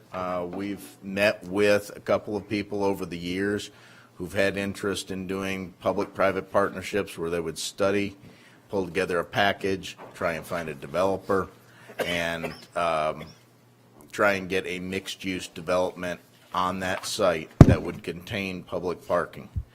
The mixed-use development could be, and these are just options, they're not anything that we'd stipulate, but commercial ground floor, residential top floor, middle floors would be parking deck. Our last parking study that we did last year with SP Plus suggests that we probably have or will need in the near future, next 3 to 5 years, 300 parking spots. So looking at that, we'd want to try and shoot for at least 300, 350 parking spots that were public. The rest of the parking spots in the deck could be part of the mixed-use development. I've talked to several folks that do this, and they all do it a little bit differently. There's some that will do all the upfront cost and hope that they find you a contractor and a developer, and then they would get 1.5% of the cost of the project from the developer. Thus, the town wouldn't have any upfront cost. There's others where you do a little bit of both. You have the upfront costs that could go up to $100,000 for the study and the process to find the developer. And then after that, they would get a 1% of the cost for the development. There's other private companies out there that do commercial real estate deals in the area, and they have some experience in going out and doing finding developers for certain projects. I'm personally not tied into that group of individuals, so I don't know if they have municipal experience with that or not.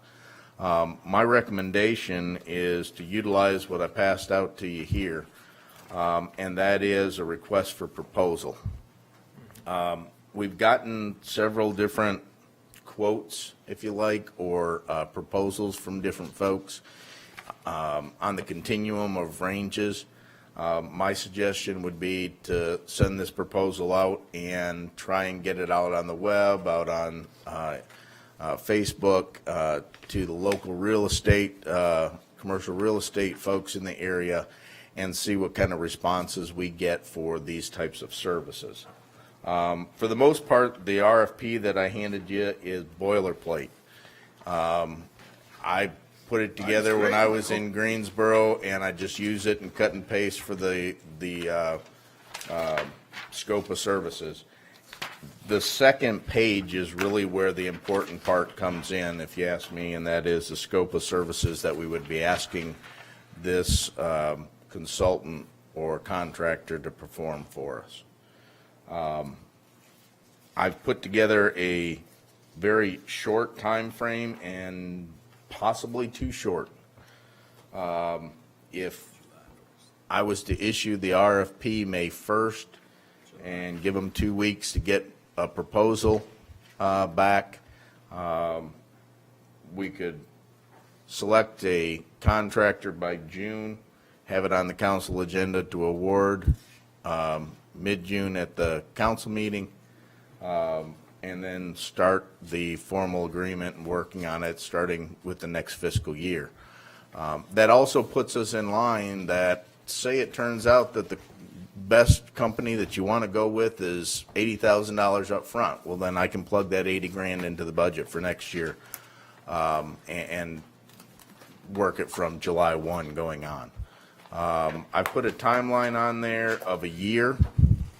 That's generally what I've understood most other folks that do this say it would take.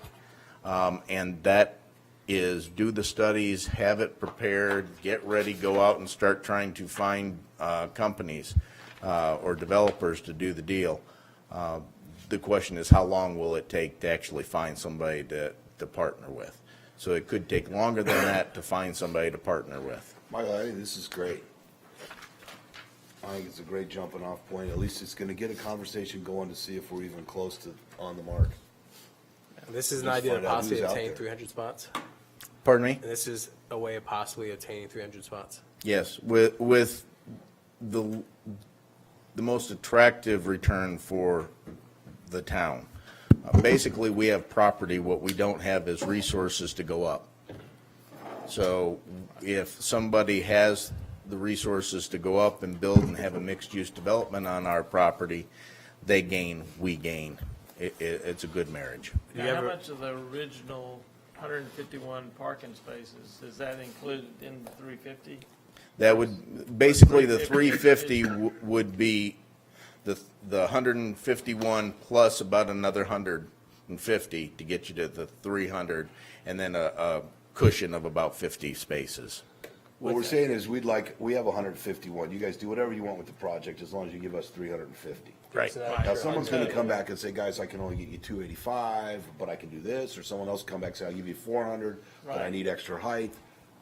It's a jumping off Come spot. back and tell us Yeah, what's the optional. reason I was asking, you were saying that our parking study said we needed 350 more parking spaces, and this is not gonna give us 350, it's We, just gonna give us. no, it'll get you 150 plus 200 parking spaces on top of what you currently have.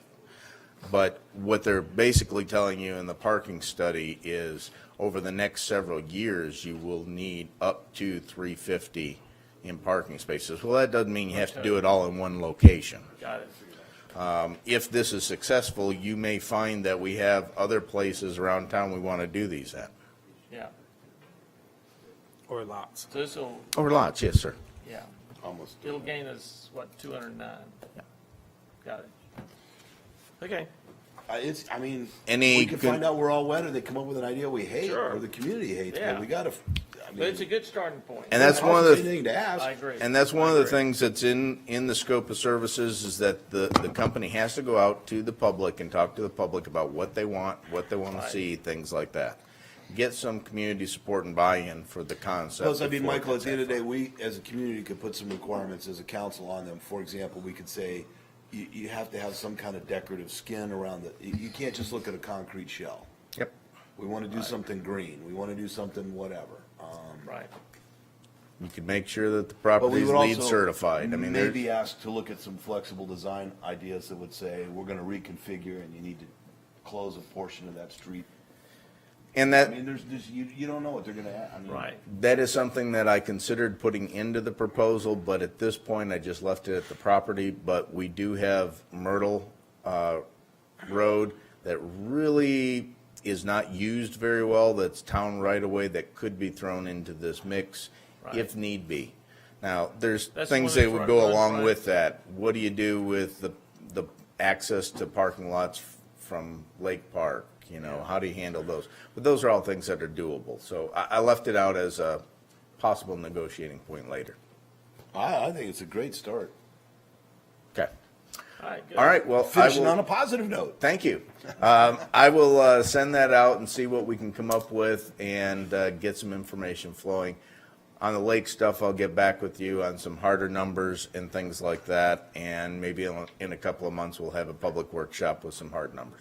Do you think that, we talked about having a public hearing to hear what the public has to say about the lake dredge. I mean, do you think you could have enough information for us to do that next month, or would it take 2 months? Or May take longer. It would, than that. it I'd would like to take hear at what the lea- public has to it- say. It would take at least 2 months. I can say that, yes, I can go out and get quotes and bids and stuff, but I'd really like to do this one right, and it may take a little bit of time to make sure that we're doing it right. Right, it was- we don't want to hold you up starting as soon as possible either. Oh, no, we'll start right away trying to If we get the do that. information. I'm not saying we're Right. doing that, I'm just However, saying if we do. I would also like to be cognizant that we have a budget process going on. Yeah. We're moving into the spring, we're moving into the season, everything's gonna gear up, so add an extra burden, I mean, It's gonna get tight, if yeah. we did it, we're gonna do it in the fall, so back into the dates, Michael, get us some numbers, but it may Right. be August by the time you have a public hearing. Okay. for numbers. Do we have That's what any I would say. non-agenda items, fellow council member? Yes. Yes, Yes, I sir, do. You know- always. you know I always That's do. good.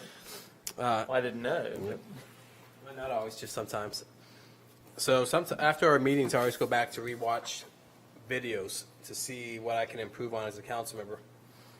And a few times I've noticed specifically, so and I addressed Steve on this afterwards, is that being new on this position, I work with you guys twice a month where we actually speak and say the things that need to be saying in accordance to what all that verbatim is.